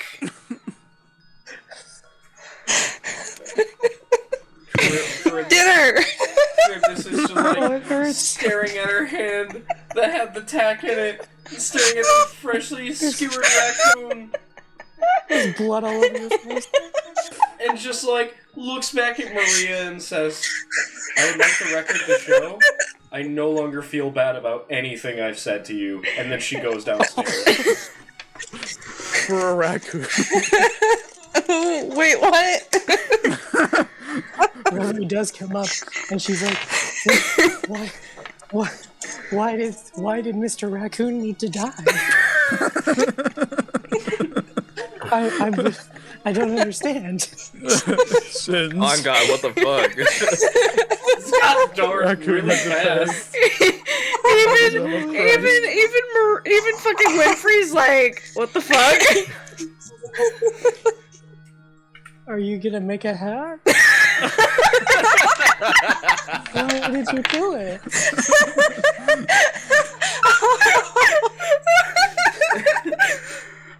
Oh my god. The guy is just sitting there holding his paperwork like I can't believe that the scene up here was more horrific than Maria is fucking slaughtered. Holy shit. I knew Maria was evil, but my god. oh my god.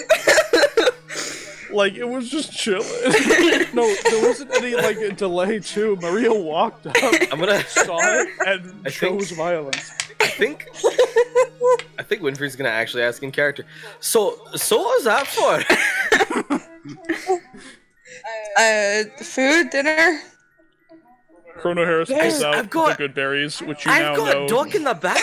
It's ready to go. We have good berries and duck. And a bit of raccoon on this side.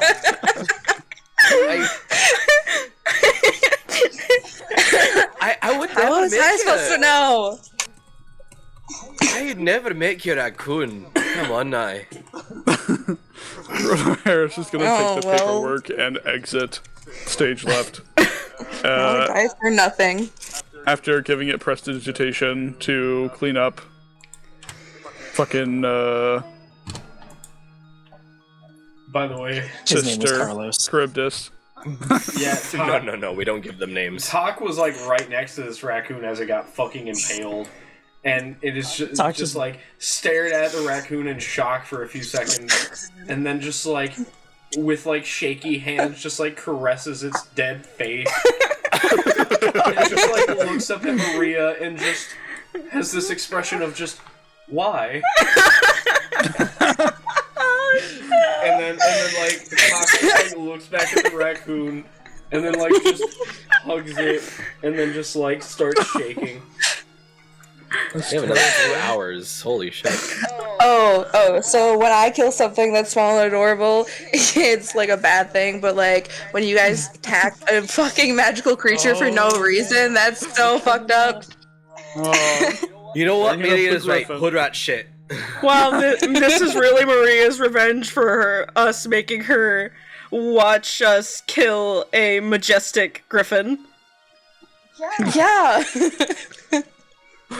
Why are we revenge killing for a hostile griffin? It wasn't hostile! You don't know. And she's like, yo, food. And the rest of us were like, what?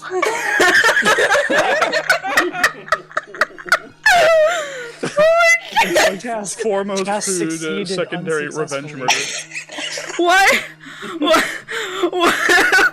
is a dead raccoon the funniest thing in this campaign? It's like the brutality. It is Olympian. Oh my god. Okay, so So bad right now.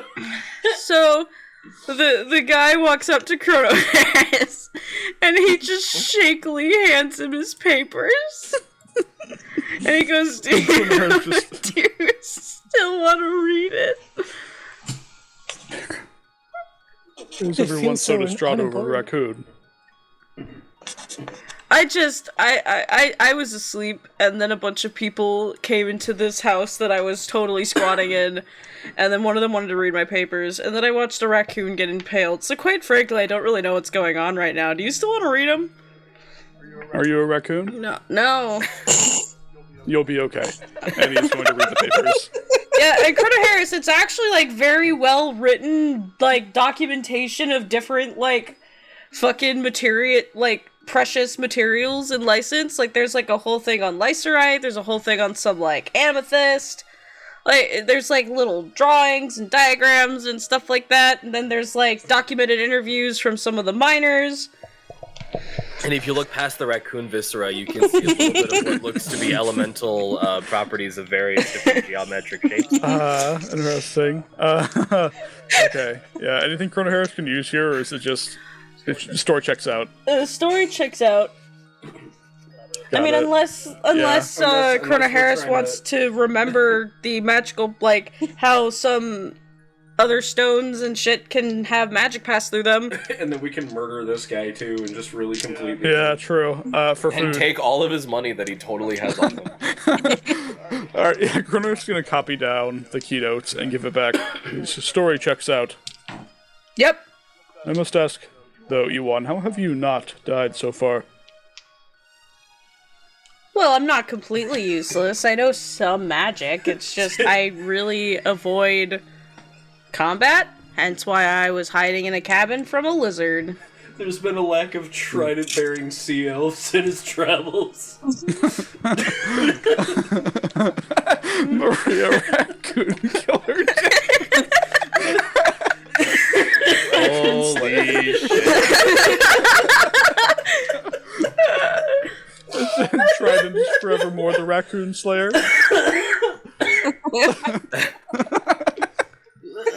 I need to see if there. Quoth the raccoon. While we're in the middle of. Trapped against door. Oh, okay. Alright, we need to move on. We've been fucking warning this raccoon longer than we've been concerned for the human being.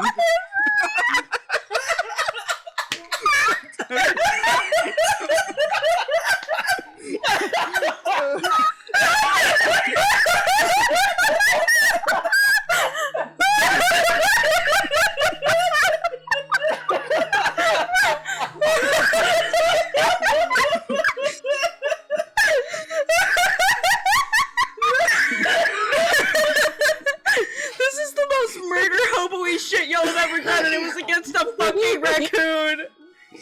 The raccoon fears the elf. Oh my god! Oh my Guys, we have a group name.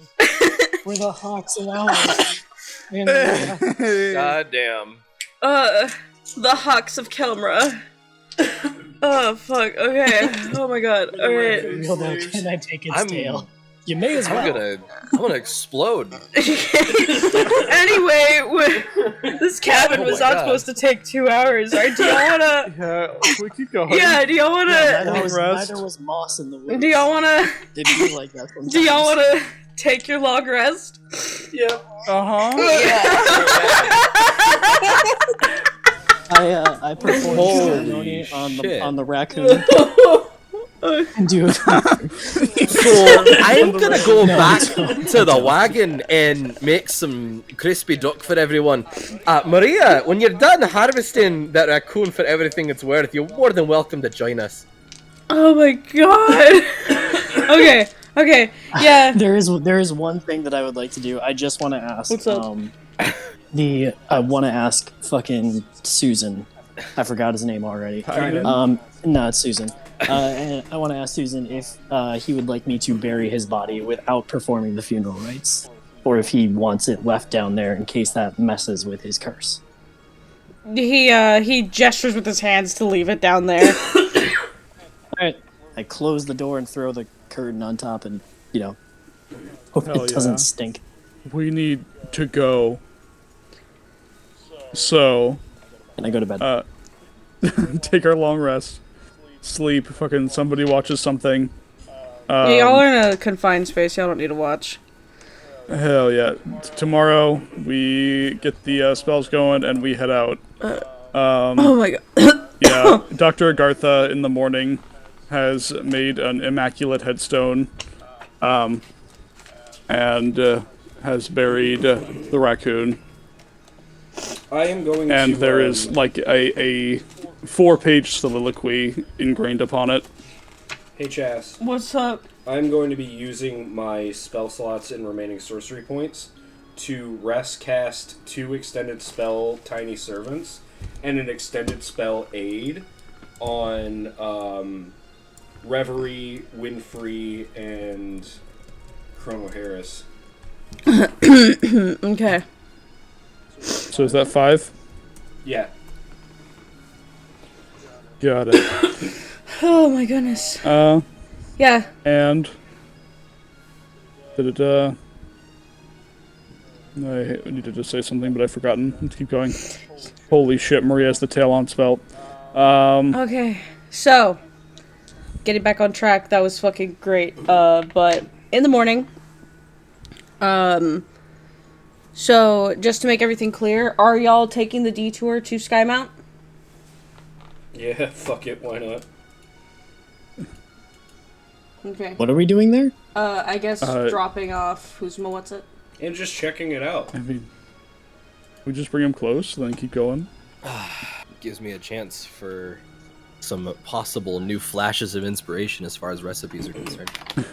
Fair enough. Yeah, sure. It's not like we're The in a nurse wants to hurry. keep reading his papers. I don't think there's a dragon. Well, it's not like we. I mean, we might find something here. No, that's fine. I'm cool with it. Reverie is like, yes, new place, let's go. Fuck you, Minnow. Fuck me, then. Am I right? I mean, I will totally permit it for y'all to be like, we drop them off and then just make haste to Halor and we'll explore and have fun there. But if y'all want to explore Skymount first, that's totally fine. But it is the... Yes. Goodbye, Ewan. Yeah, so at some point you, like, maybe take, like, a little bit of a right, and then Ewan, like, hops off the cart, and he does a bow, and he goes, you know what, here. And he reaches into his satchel, and he takes out, like, a raw piece of amethyst. And, like, still has the rock chunk at the end of it and all, like, it's just mine, so it hasn't been minted or fully dusted off or anything. And he lifts it up to, whoever's driving. I take it. Real quick, I know that we're out on the road right now, probably, maybe, I don't know. Yeah. Before we leave, can Winfrey attempt to, I know that this is a little late to the game, can I said Maria, by the way, can Winfrey try to find a book in the cabin that relates to alchemy in some way? I wish I would have done this back when we were at the fucking library with a bunch of books and shit in it. But I forgot. Yeah, you find one of, like, novice alchemy book. That's fine. That gives me proficiency. Great. But, yeah, Ewan hands, I'm guessing, Reverie the hunk of raw amethyst. Woohoo! And goes, Goblin brain say shiny stone go click clack. yeah, this was a very weird meeting, but it was nice meeting all of you, and I hope your adventures are safe. I'm going to go write about rocks. Enjoy your rocks. Take care! And you see him, like, his little cat tail swishing behind him, just kind of running through the snow in the direction of Viron. You know, if you made music based on his research, what do you think you'd call it? Stone. What about, like, rock and roll? I don't know where the Rock Nobody music. would ever call it that. That's way too on the nose. And Yeah, so... So when you get into Farwood's landscape in general, it's a lot denser than licenses. A little more denser than Viron as well. It's not really swamp-like, just the trees have bigger roots, the trees are a little bigger in general. Let me make a roll real quick. Interesting. So as you're sort of going through, you come across, like, a river. And you can, like, walk over it, it's no big deal. But I would like lottie-dottie everybody to make me perception checks. Oh no. I'm gonna see another raccoon. Natural 20. You said there was a river? It's like a stream. It's, like, wide enough to have quite a bit of water and, like, deep enough to where, like, you know, like, it comes up to... It's not high enough to where it fucks up your carriage in any way. But, like, it makes it a little slower for, like, all of 30 seconds. Okay. Yeah, put those in rolls for me for this one. What did I get? Oh, right. Joey, not remembering a roll he made 10 seconds ago. I remembered. Fuck you. Are you sure? It's in the chat, isn't it? Okay, so Charybdis, Chronoharis, and Maria.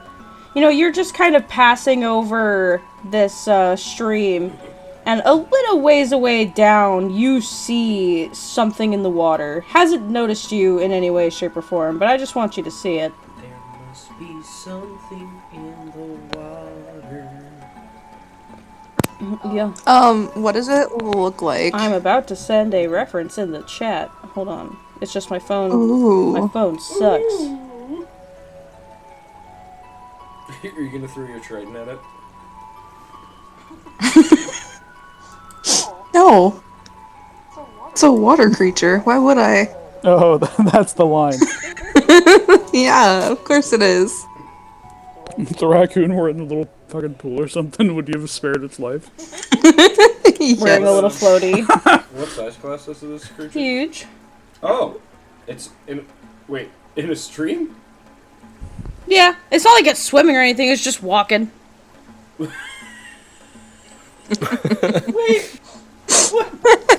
Alright, time to murder it in its natural habitat. So wait, so is it? No, just leave it alone. It's Oh. This is just an escalating version. For every Just kill innocent one, animal you just kill, I just kill an like- innocent human for no reason. Alright, let's... I mean- Alright, it's funny, but let's move on. So what is it doing? It demands blood. You see it, like, down the stream. It's sort of, like, clawing at the bank. And you see it, like... At some point you see on its talons, like, there's a big, like, fish kind of flopping on, being impaled by its claws, that it just shoves the whole thing into its mouth. Charybdis waves at it and says, "Hi." Its head snaps at you. Hi. The Seems creature... friendly. The creature roars at you from all the way down the stream. See, it even said hi back.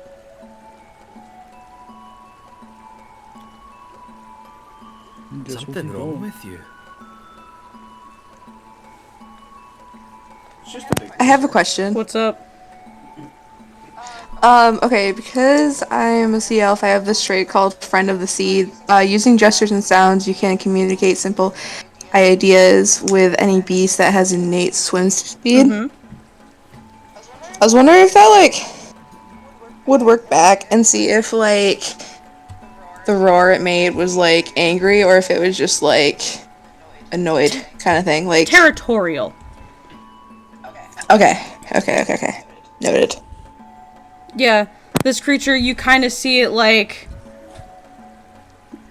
it was standing bipedal, and then it gets on all fours, and it's sort of making, like, a defensive stance.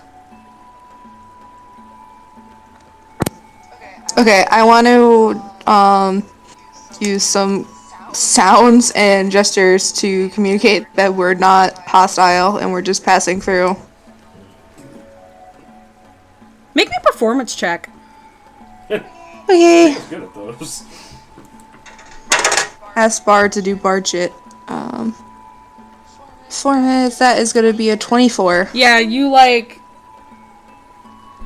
basically just do some movements and clicks and weird growl noise back at it. It, like, roars again and then sort of, like, backs up and then kind of huffs and just keeps walking down the stream in the opposite direction. Bitch. Not even worth its time. I mean, it's a main point is it's a fucking dinosaur. Charybdis just like thinks for a moment and says, "You know, I bet I could figure out a spell to turn into one of those for a while." Yeah, and as you're all making your way through Farwood, you notice that the general sounds of wildlife do sound a bit different from being in Viron or being in License. Ever so often in your path, you'll see tiny little bird-like creatures run across the path. Not really a path, but just run across the clearing that you're about to go through at any given time. Wait, like roadrunners or some shit?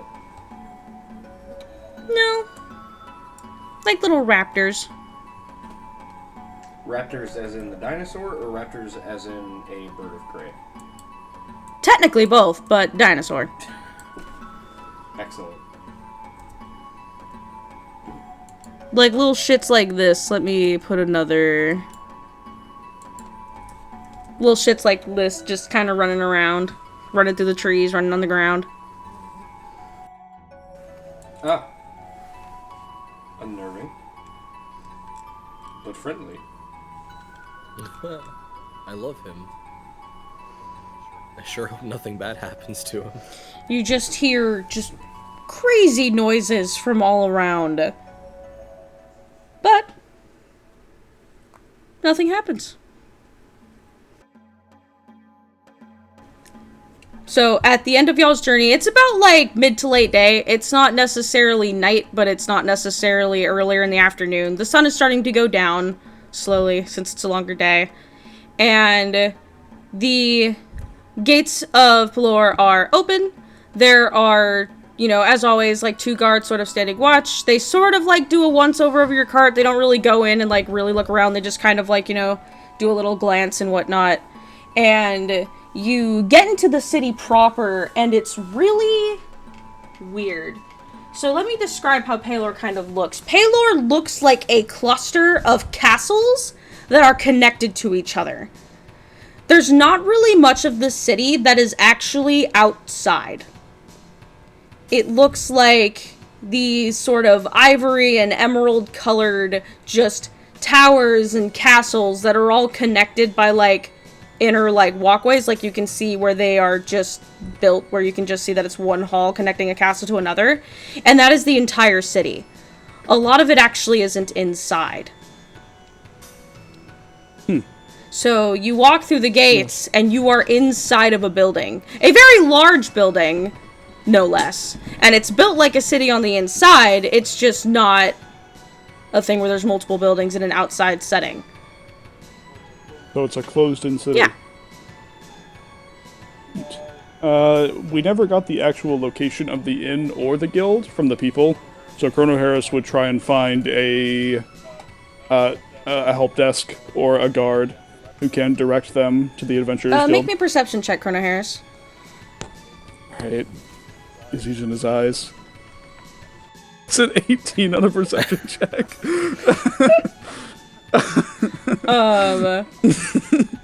So you kind of like walk in and like take a second to look around, and there's a person kind of standing off to the side. Again, there's like not buildings in here, but it's like a mall. It's like walking into a giant fucking mall, to say the least, but it's organized a little better. There is a few shops scattered around like this little area, and then there is a sign that is a metal sign that has engravings in it that say Emerald District. And let me, ow, my charger for my headphones just fell and slapped me right on the knee. Ow. Sounds like a real knee slapper. Oh. Let me actually put in a map of... That was a good one, though. Are you okay, buddy? That was like a 30-second delay. Didn't really kick in. Like, I get your connection's not great, but that seemed more like a mental connection than anything else. I was typing something. It is confirmed. Groove's brain runs on dial-up. It's like calling a fax machine up in that bitch. And I'm gonna circle the area that y'all entered from and then repost it. Y'all entered up in that sort of area. So there's like a few bits that are outside, but mostly not. Pardon me. So there's like a lot of the inside of this building, like it still looks like it. I don't know how to explain this because Pelor's really weird. There's like vines and stuff hanging from the walls. There's still trees. Like there's areas where they cut out the ground to have like stuff grow out of it. And there's like moss and vines hanging off of the walls. There's a few buildings that are built inside of the more larger inside area, like built into the side. And when you enter through this gated area, there is just this big open space where you can go either left or right down these big, I would call them halls, but they're so wide that you can see like people and shops within them. Again, kind of like a giant mall, but you know, castle sized. And Chrono Harris, you look to the, I believe I said left, and there is a person kind of at a stand that is specifically selling maps. Okay, fair enough. Chrono Harris will approach and purchase a map of the area, I suppose, a map of Pelor. Yeah. How much would that be? Like 2 gold pieces. 2 gold pieces. Got it. Have a pillar. And then he would use the map and navigate everyone to the what's it called? The rat's ass? No. You need to go to The Rex's Fang. Rex's Fang. Rex's Fang, yeah. The rat's ass is the male strip club. Okay. I hope not. Yeah, we're going to the Rex's Fang. So on your map, it actually is you have to go in the opposite direction, and has labeled a bunch of shops, and then there's a sort of area where it kind of goes into a circular part of the bigger building, and it says next to the Rex's Fang is the Adventurers Guild. Alright, easy enough. Does anybody need to make any stops, or can we go? We just say that more stops, I'm gonna punch a puppy. I think we can do all that. Yeah. I think, yeah, we can do that, like, tomorrow or, like, whatever, but, like, right now we should just get to the shit. You're saying there's not time for me to find a bakery? Can we just say we get whatever we need to and we keep going? No need to do shopping? Yeah, I would just say you can either wait till tomorrow and explore the world, tomorrow in game, obviously, tomorrow in game and do more detailed stuff, because you're probably going to be in this place for a while, so at some point we're going to have to go through the whole descriptor thing. You can just, you can either wait till tomorrow or give me a list of the stuff y'all need, or you can just go straight to the end and figure it out next time we play, because we only got an hour left, so that's up to y'all. Straight to the end. Yeah. Is there a place to dock the cart? So in here, like, there are still people on their light carts and stuff, so you can probably take it to the inn. Okay, got it. Yeah, take it to the inn. Is there somebody? Yeah. So Cornelius will dismount. Go inside. Is there somebody we can have? Is there a valet? Yeah, you, Is there like a garage? So when you approach the inn, it looks like, it's like a wooden building that has, like, bones used as, like, the pillars for the front of the building.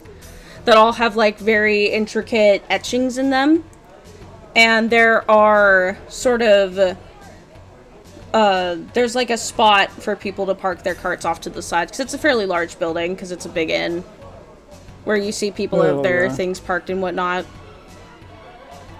Chrono Harris will park the cart and demanifest the horses if everyone else wants to go inside. Also, I'm gonna describe the inn real quick, and then I really have to go to the bathroom.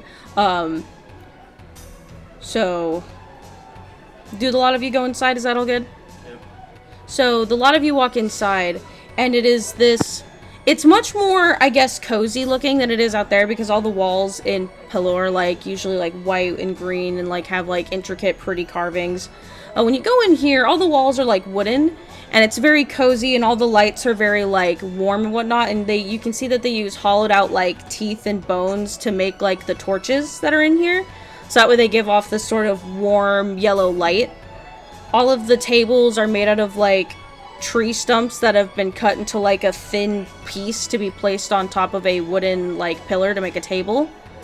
It's a little dim lit. It's very nice inside. All of the people, surprisingly, the waiters and such are all still wearing, like, some form of armor rather than, like, regular, like, clothes. Like, whether it be super light armor, just a chest piece, whatever, they're still wearing, like, some type of armor. Sorry, I don't know why I said that by the way. There is a spiral staircase that's also made out of wood on the off to the side that goes up into, like, a sort of overhang other floor that you can see by looking up, because it's like, it only covers the... Like a loft? Yeah, it only covers, like, the corners of the buildings, and it has, like, little barriers, so you can see the people who are upstairs at other tables eating. And you can... It's a pretty big place.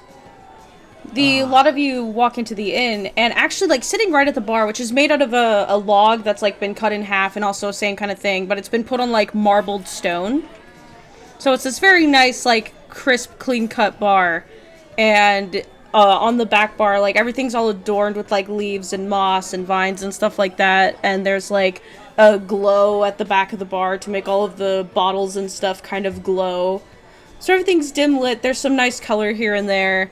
It's very foresty themed while still remaining like, I don't know, I want to say classy. Like everything's very clean, very a little shiny. And actually 2 of the knights that you saw when you fought the Salamander are sitting at the bar. This Nice. is going to go sit by them and like would like a medieval White Claw be an unreasonable request? I don't know. You mean seltzer water with a literal spit amount of flavor? No. That would not be an unreasonable request. No. Okay, but what if it's If like you really want to drink some angry TV static, that's on but you, what man. if it's like alcoholic? Yeah. Okay, yeah, Charybdis is gonna order one of those, but like vaguely lemonade flavored. Yeah. It passed through a lemon. Yeah, the, sorry. So, the bartender's like a kitsune that has, like, their ears almost look more bunny-like than fox-like, and they are tilted backwards and have, like, a bunch of piercings in them. And she, like, starts mixing up a drink for you and goes, you know, I've never seen you around here before. Back at you. She chuckles and then, like, pours your drink into, like, a tall glass and then puts, like, a little mint leaf in the top with the straw and hands it over and goes, oh, well, you know, I've been working here for about 100 years, so maybe one's a little less likely than the other. That's fair. Especially less likely, seeing as how I'm from license and I have never been in this tavern. Charybdis is going to give a shit-eating grin and take a sip of the seltzer. Hey, if that's your game, you should probably play something else. Yeah, and she has, like, long, very curly, like, red hair that goes basically to her waist, and her ears are, like, almost lilac in color. And she has 3 tails. That are spectral looking. Charybdis is going to kind of go through the motions here and take out a sketch of Saurus and just slide it over to the bartender and says, We've been here for a while. Has this woman ever come in? Kitsune never forgets a face. She definitely looks familiar to me, but I don't know if in the way you're proposing since you're showing me a picture now. Yeah, it was worth a shot. A family member of yours? Sister. No. Well, if she is a traveler of sorts, she's probably been in here at least once, but not recently, no. Appreciate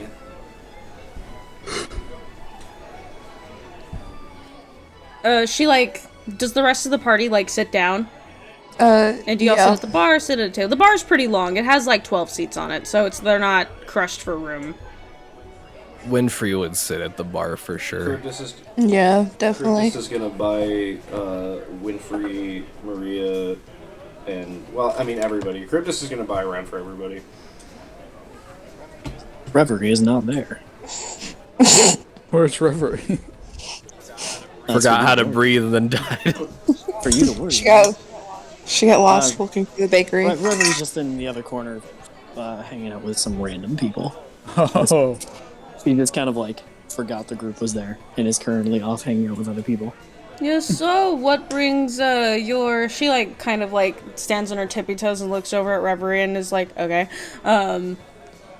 What brings your kind to our lovely city of Pelor? Job seeking.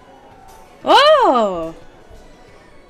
We always love new groups of adventurers, seeing if they last long. Longer than most. Is there a bounty board? Oh, yeah, of course. We have one in here, and then we have one in the Adventurers Guild. The Adventurers Guild usually will get you a little more money, but we have our own few bit of favors that we need done. How much for rooms for the night? And how many do you have available? Let me go get my logbook real quick. And you see her, like, dip on the table and get a book that's, like, bigger than her. It's not like she's tiny or anything. She's like 5'8", but she's relatively skinny, and this book is huge. Oh, this is a tome. And she slaps it down, and a bit of dust flies off, and she like goes through it and goes, I have about 10 rooms left. And how much per room? 10 gold apiece. For a night. For a night, and comes with free breakfast. Per room per night, 10 gold pieces. Okay. Charybdis is going to look to Chrono Harris and says, well, I'll be covering myself and my brother at the very least. And then slaps 2 platinum on the bar. She scoops it up and goes, alright. Are you going to be in separate rooms? That was the plan. Yeah, you see her, like, dip down and take out 2, like, wooden skeleton keys and set them down, each of them having, like, a little tab in the shape of a leaf. Goes, alright. Those are your rooms. You will have it for exactly 28 hours. And again, breakfast is for free. So, she, like, slaps the book closed and, like, pushes over to the side, knowing she'll probably need it for the rest of your group soon. She goes, yeah, so she, like, looks to Maria, since Maria asked, and goes, there's the bounty board, and she, like, leans over the bar and kind of points. It is right down there. Yeah, okay, thank you. Maria's gonna grab her drink of, like, probably the heaviest alcohol they have, and just go over to the bounty board and study each of the, like, bounties. Yeah, and I will give that to you in just a second. You hear, Colonel Harris, are you also at the bar with Charybdis and all that? Yes. You hear a friendly voice come off from the side of you and just go, oh, hey, the lot of you made it. And it's Adam. One of the knights that you ran into earlier. Yeah, Colonel Harris will go to greet and speak with Adam. Did the lot of you make it here all right? We did, yes. They're gonna go talk if you want to resolve everyone else. Yeah. Maria, you go look at the bounty board, and there's a few put up there. Some for, like, very simple things. There's one person that says that they swear that there are raptors attacking their farm. You have one that says that they saw a looming shadow going over the city. And there is another one that says that they have something in their basement that needs to be taken care of. And there's one more on here, because you can tell that this is kind of like a community board, that says loud noises outside the walls at night. Okay, is there one that, like, kind of looks like it's more, like, official than the others? Like, it's more from, like, the city, or, like, has, like, a seal on it or anything? Maria, what you can get is, since this is the bar and that they have I'm not even gonna make you roll for this, you can kind of tell that this is, like, people's local issues that probably got rejected by whatever official people put out the official bulletins as not being deemed a hard enough problem, so they put it out locally. Huh.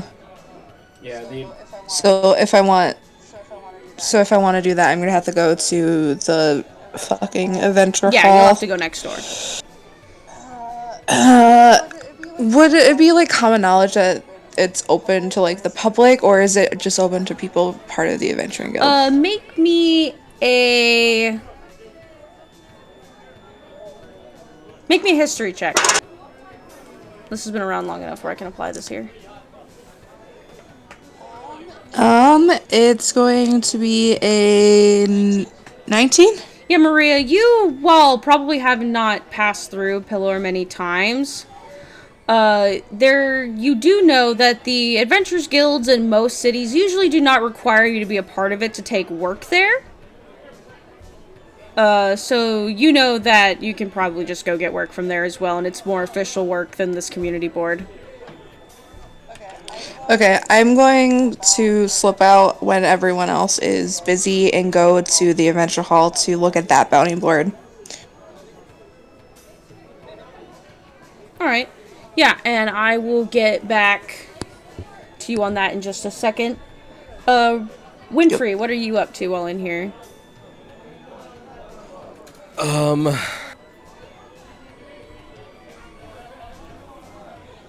Shite.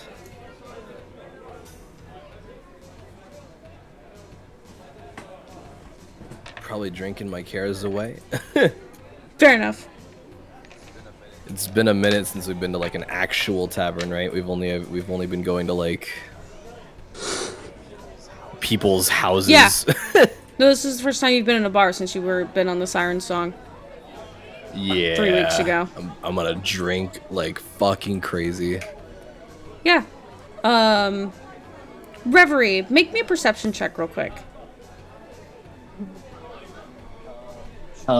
Sure. Natural 1, which makes sense. Yeah. There's a lot going on, and she is not able to pay attention. No, to yeah, much. you're just sitting here talking with some people at a random table, and they don't even mind. They're too drunk to even give a shit. They come at time. They're acting like you've been there the whole time. Yeah. At a certain point, I'm like trying to liven up the party. I play a little music, arm wrestle a dwarf, let myself intentionally lose, and then I'm probably getting to a point where I'm about to start dancing with a very drunk dragonborn. Having a great time. Yeah, and so real quick, moving back to Chrono Harris, were you trying to have like a private conversation with Adam? For the sake of looking inconspicuous, he would speak to Adam very casually. But yes, definitely away from the general crowd. Yeah, he would be like, there's, if you need to talk with me about something like important, we can go sit at that empty booth over there. If you don't mind me taking Jayla with me. And Jayla like looks over and goes, why do I need to go with? And he was like, oh, I just thought you would want to. No, do whatever you want. You're a grown-ass man. And she takes like a big fucking sip of her drink. Colonel Harris will go and sit at the booth. Yeah, Adam follows and he like slides in and goes, is there a problem at all? No problem, but I need to speak with you.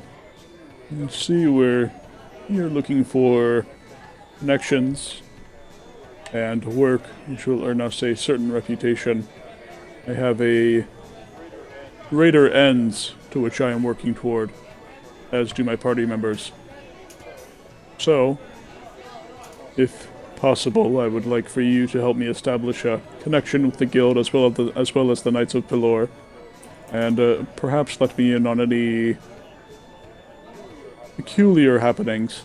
Ah, well, I can't quite help on the Pelor front, but my brother is in pretty high standing with the Adventurers Guild. He doesn't really listen to me most of the time, but I can help you secure a job, at least.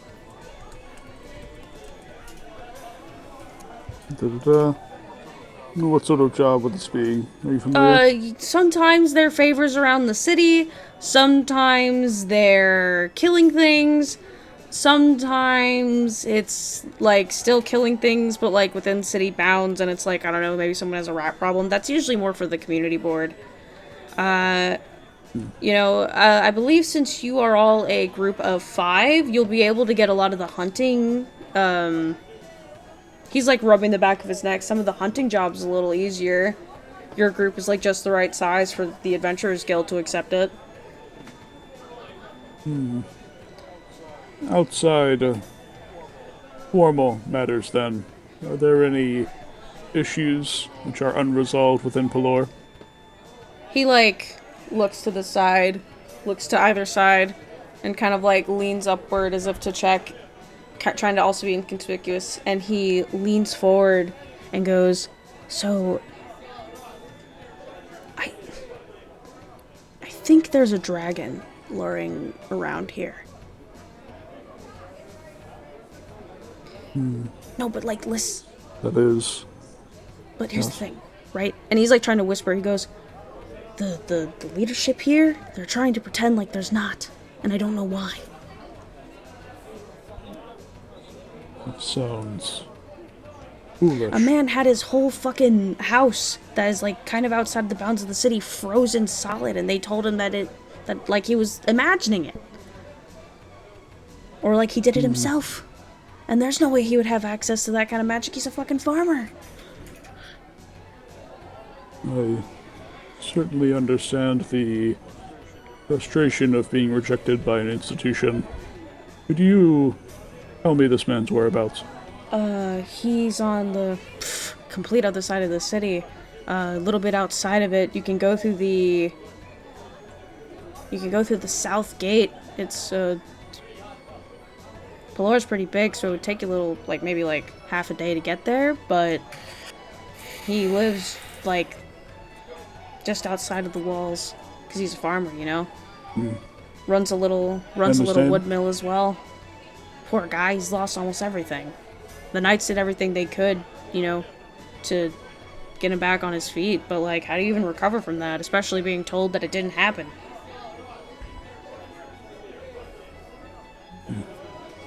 Unfortunately, many attempt to deny reality.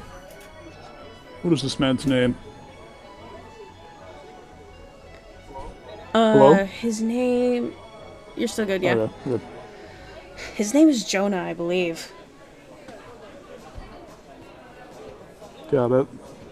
Is there anyone else who would know about this dragon? I'm not sure. I just so happened to kind of be nearby when he was complaining about it at the office. But, like, that's the thing. I've seen the shadow of the dragon pass by overhead, too, when I had to do my morning run with the other knights. But they're kind of acting like... Well, I was the only one who fucking saw it, but they're acting like we're crazy. I don't know. Listen, you're an outsider, and, you know, I'm not putting my whole faith in whatever, but I genuinely think there's something weird going on.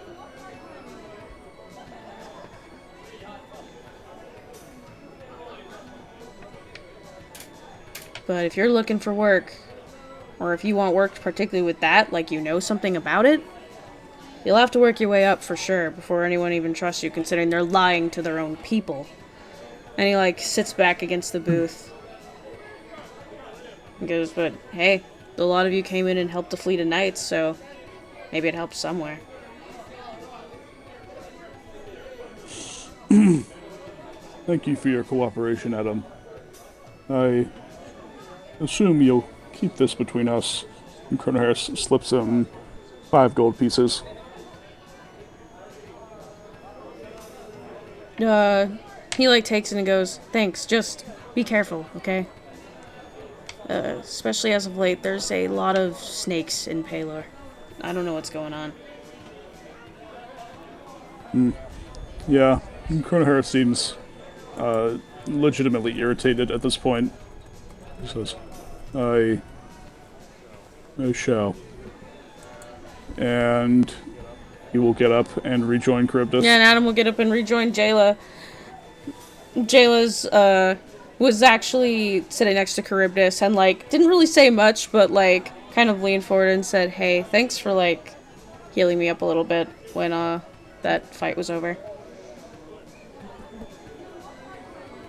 Who, me? Yeah. Oh, you're welcome. Yeah. I really think more of us would have died if you had not shown up. Well, Crib just kind of scratches the back of her head and says, I can't take most of the credit. I have a really good team behind me, but we do what we can. I'm just glad you're safe.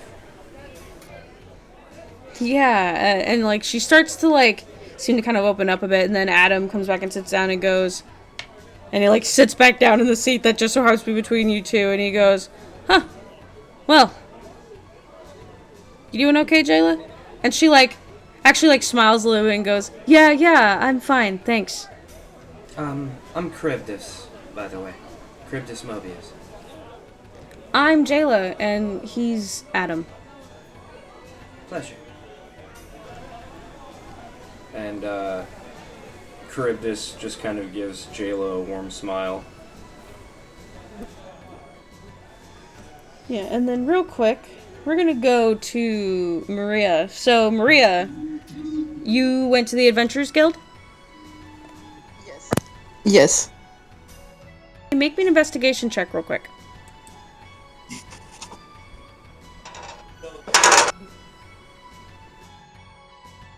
I think. Yeah, that's a 19? Yeah, 19. Yeah, so you go in and you manage to find it really quickly, and you're wanting... What is it you want to do when you get there, other than look for work? I just want to investigate, or not investigate, I want to study the documents that the, bounties are on. Like, I want to study, like, the, like, any state, like, symbols and, like, how the document looks. Yeah, so you can get a pretty clear view. You notice that it's kind of like subject matter, who commissioned said thing to be done. It's usually like... a lot of them say the Palatium Discipuli, so you're assuming that that's probably a higher thing within Palor. Almost all of them are commissioned by that. Not all of them, however, take place in Farwood, and it says the location next, and then after that it says the general gist of what is being hunted or whatever job is being done. You know, a general job synopsis, and then below that is the reward. Okay. Are there still people, like, walking around? You said it wasn't night, but it was, like, late day. Yeah, there's no one really huddling around the job board. There's people coming in and turning in some jobs at the desks along the, like, opposite side of the room. Because this building is kind of like a big hall that does have, east and west wings, but they're closed off to regular people. So you're in this kind of large corridor that has, like, desks and stuff along one side. And then there's, like, a training area in the back, and then you're on a side that has, like, bulletin boards, and then there's even, like, a weird, like, stockpile area where people are getting supplies. It's, like, crowded in here, but it's crowded in a way that you can go unnoticed, if that makes sense. Okay. Yeah, I'm just going to spend a few minutes, like, looking at this and making sure I have, like, all the information, and then I'll probably, like, kind of, like, not sneak around, but just, like, kind of wander around, not making it, like, obvious. I'm not supposed to be, or not supposed to, but you know what I mean. Make it look like I know what I'm doing. Yeah, you're trying to not be obvious that you're new or unaware or learning. Yeah, and I'm just kind of observing, like, what's going on and, like, protocols, maybe, stuff like that. Yeah, and I'll tie this in with your investigation check. You notice that everyone here is, like, I wouldn't say lax, but, you know, they kind of all act very comfortable with each other, you know? Very, like, you know, people will cheer when someone walks in, like, hey, it's you, you're back, fucking come turn that shit in, you know? Like, it is a very, I guess, comfortable environment. Everyone seems very familiar with each other. Or, if not familiar, they act like they are. It's a very positive environment. Like, you can tell that they take their job seriously enough because everything is very organized and very, like, plain set. Even the bulletin board's not very chaotic. Everything's aligned where you can see everything. But they just have a very, like, comfortable thing going on, despite how serious they take their jobs. But the orders on the wall do look very, like, official. Is there anything that's, like, obvious about, like, the setup that makes it assume that you have to, like, sign up for work instead of just taking a bounty? So there is actually a plaque next to the bulletin board that kind of lists, like, the step-by-step. You take a bulletin off the board, and it is yours. All the paperwork and stuff, you can't get the reward until you bring it back. So, like, if you take a bounty and then just go do it, you basically are doing free work. You have to come back with the paper that you took to get the money for it. Okay, so it is, like, taking it off and just coming back for it. Okay, noted. Okay, so it would make sense if I could, like... So it wouldn't be weird if I just took one? No, it would not. It would be normal. Okay, so I want to take one that's not, like, a high reward. And that kind of seems like one step above, like, the community kind of thing. Yeah, there's a few of them, and they kind of like are ranked by how high up on the board they are. The ones at the bottom are like, you know, you get like 100 gold, 200 gold. One of them says you get a horse. And then the higher up ones are like 2,000 gold, 3,000 gold. One of them says like you get property for completing it. Whoa. What's going on with that one? What is that one? Yeah, so there is one. You said the magic word. Yeah. Defeat the demi-lich. So there is a paper at the very top. It's like, it looks like it's been taken off and put back a few times. And it says to investigate. Let me pull up something. And this is also commissioned, by the Palatium Discipuli. And it says to investigate. Sorry, I forgot the city name. It says to investigate a problem in the mountains that border Northreath and Farwood, in the mountains that basically run along Utopia. Let me pull it up on the map to show y'all like what I'm talking about.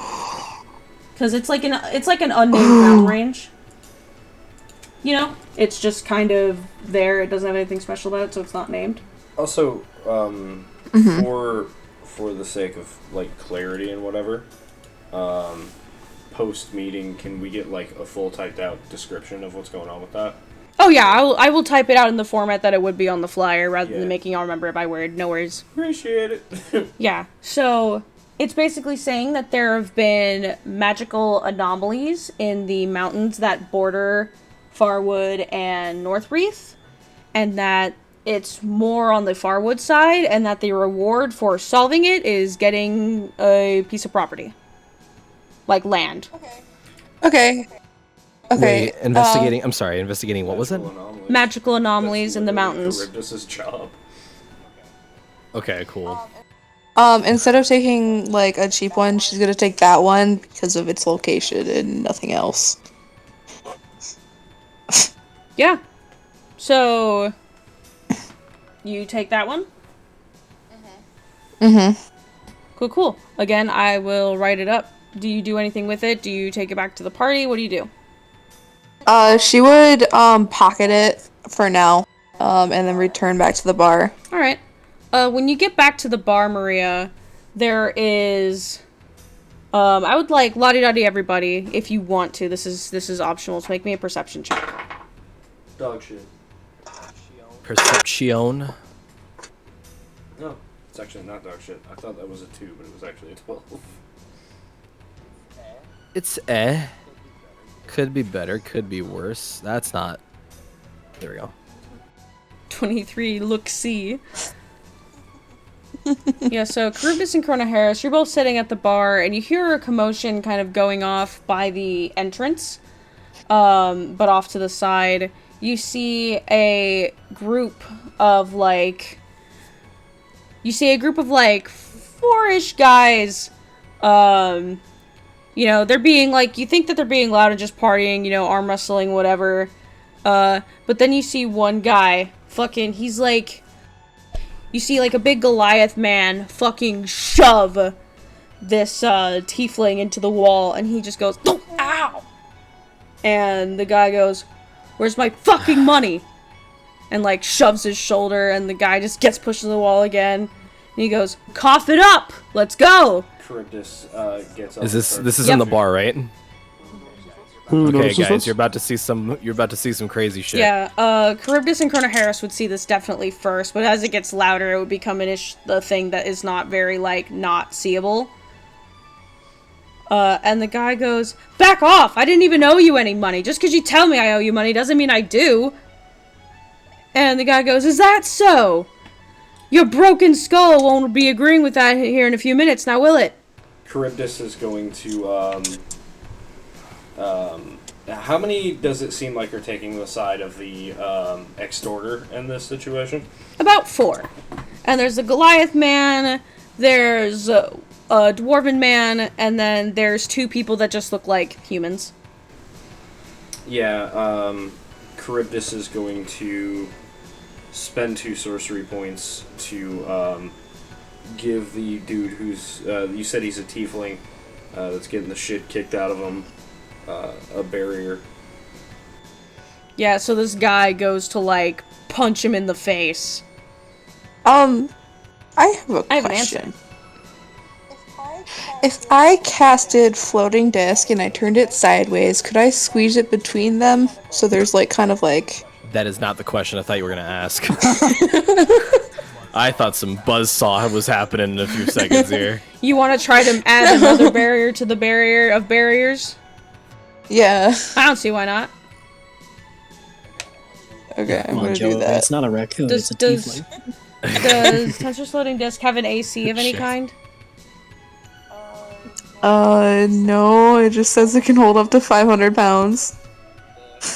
I've always imagined that it takes up like a 10-foot radius kind of It also thing. normally has to stay Oh, does it have to flat stay? horizontal though. Oh, does it have to stay horizontal?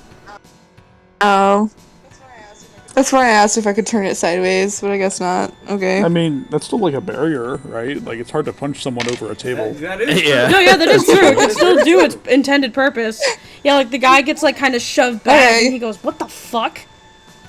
Charybdis, at this point, the wire sphere has turned into a staff, and she's like using it dramatically like a walking stick and just going over to the tiefling. And the guy. Sister, Oh, go ahead. Charybdis ignores him. yeah, Cornelius has to get up and follow. What's this about, gentlemen? And as the two of them are going towards the assailant, Winfrey is gonna stand up and start making her way over, shouting Scottishly the entire time. She shouted Scottishly. And she's gonna, as this is all happening, once the spells have been cast and she realizes what's going on, she's gonna say, "Hey, yeah, debt collecting in the middle of a tavern, you make me sick. I'll have you know there are much better places to be doing that won't fuck up me buzz." And I assume that I hear the Scottish. Oh, absolutely. Yeah, Reverie, you see that your friends have gotten into a little bit of a little bit of conundrum in the corner of the bar. Yeah, Reverie is currently upside down trying to do a headstand. There is a bugbear that's holding her feet because she can't actually do a headstand. But she's like, "Look, I'm doing it!" And then looks over and says, "Oh, fuck me. Can you let me go?" And then he does, and she slams onto her fucking face. And then we'll get up and sort of like stumble for a bit, and then make our way over to the Goliath that just came in. Yeah, and this Goliath, he's got like deep like sea blue skin with like white markings that look like waves all up his arms, and he like fucking looks to both Winfrey and Charybdis and goes, "How about you mind your own fucking business, yeah?" How about I put my hand on me sword, which I bet's bigger than yours, by the way, and I chop your fucking head off in front of all the patrons, huh? Chrono Harris, getting nervous dog anxiety, is gonna look and Reverie. 5-on-1 doesn't seem a fair fight. Figured I'd even the score. That stat should probably think it's even odds, eh? Full of yourself that much, are you? Reverie. Reverie's like, "Push me." Excuse me. Yeah, people are gathering around Excuse the me, bar sorry, and Reverie. are just gearing up for a fight. Ow! It's my good foot. And he's like, "Oh, you think I'm scared of a fucking half-pint drunk and a goddamn princess?" Charybdis taps the staff. Yeah, well, when you find out this half-pint and drunk killed ghosts scarier than you fuck shite. Charybdis taps her staff on the ground, and gold draconic wings pop out of her back, filling the space she's standing in with light as electricity just kind of sparks all over her. Make me an intimidation check. I will do that, because I'm good at those. Can I assist with my drunken ramblings? Yeah, go Can for I it. have advantage on that? Alright, cool. Sick. Yeah, take advantage. Alright, let me see. I'm proficient in intimidation, so that's a 25. You are? I am. Yeah, the two... Actually, let me... There's 4 people here, so... That one rolled a natural 1, so he's pissing himself. I got 1 more, I only have 3. Yeah, so, like... The fucking dwarven man goes, I don't know, I've never seen these outsiders before, bud. And the two... One human goes, yeah, you know what, man, I'm gonna sit down, actually. It's not my problem. And the other human goes, fucking wimp. And the Goliath goes, oh, you're gonna fly in a building, hit your head on the goddamn ceiling, save me the time. You wish that's what I was going to do. And then the other eye turns draconic. You're as stupid as you are big. Stupid.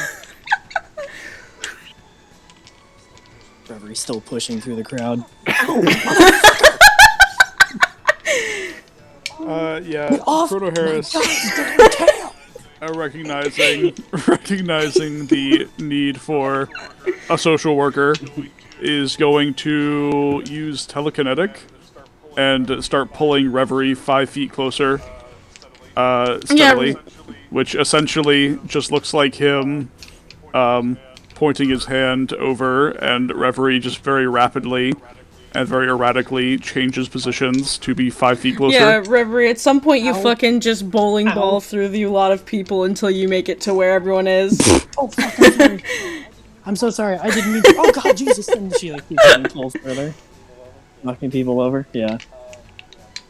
Yeah, let me know when she gets there, and if Charybdis goes off before At some point, like, the last few people are like, okay, yeah, we gotta get out of the way, and they, like, move to let Reverie through. Alright. So I show up at this point. Chrono Harris just points. I see. I'm like, this is a really weird situation. I don't know what's happening here. Who wants a drink? You're a bit late to the party, miss. Listen, it doesn't have to be any of your goddamn business. This punk owes me money, and I'm gonna get it from him. I think not. How much does he owe you? How much does he owe you? Oh, fucker owes me 300 gold. 300 gold for what? You picked a fight in a bar over 300 gold. What does he owe you the 300 gold for? I did him a goddamn favor. Fucker's lucky to be alive if it weren't for me. And what favor is that? I saved him from a group of fucking ruffians that also wanted to beat the shit out of him for being fucking whatever he did to them to make them feel like they needed to beat the shit out of him. And here you are, a group of ruffians trying to beat the shit out of him, so... And that's why it's none of your goddamn business. Circle of life, that Charybdis is. steps closer and says, but I've decided to make it my business. Well, that's Funny how that works. Well, that's a dumb fucking decision, you stupid rich bitch. Is that right? Call me bitch one more time. Oh, really do it. And Yeah, she'll turn your insides and And outsides. this Goliath man, who is like 7 feet tall, leans down an inch from Charybdis' face and says, bitch. Bonus action, Dragon's Breath 3rd level. I breathe fire on him. I'm Counter so spell. glad you're gonna kill these people in this bar and burn the bar Yeah, down. no, counterspelling. And I am going to end the session there.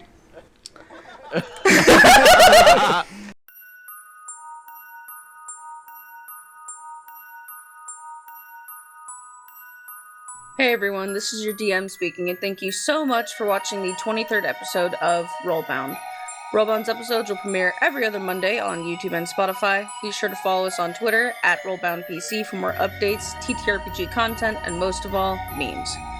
Also check out our community Discord server for fun discussions, previews of our content book, and more. Link in the YouTube description or also on Twitter.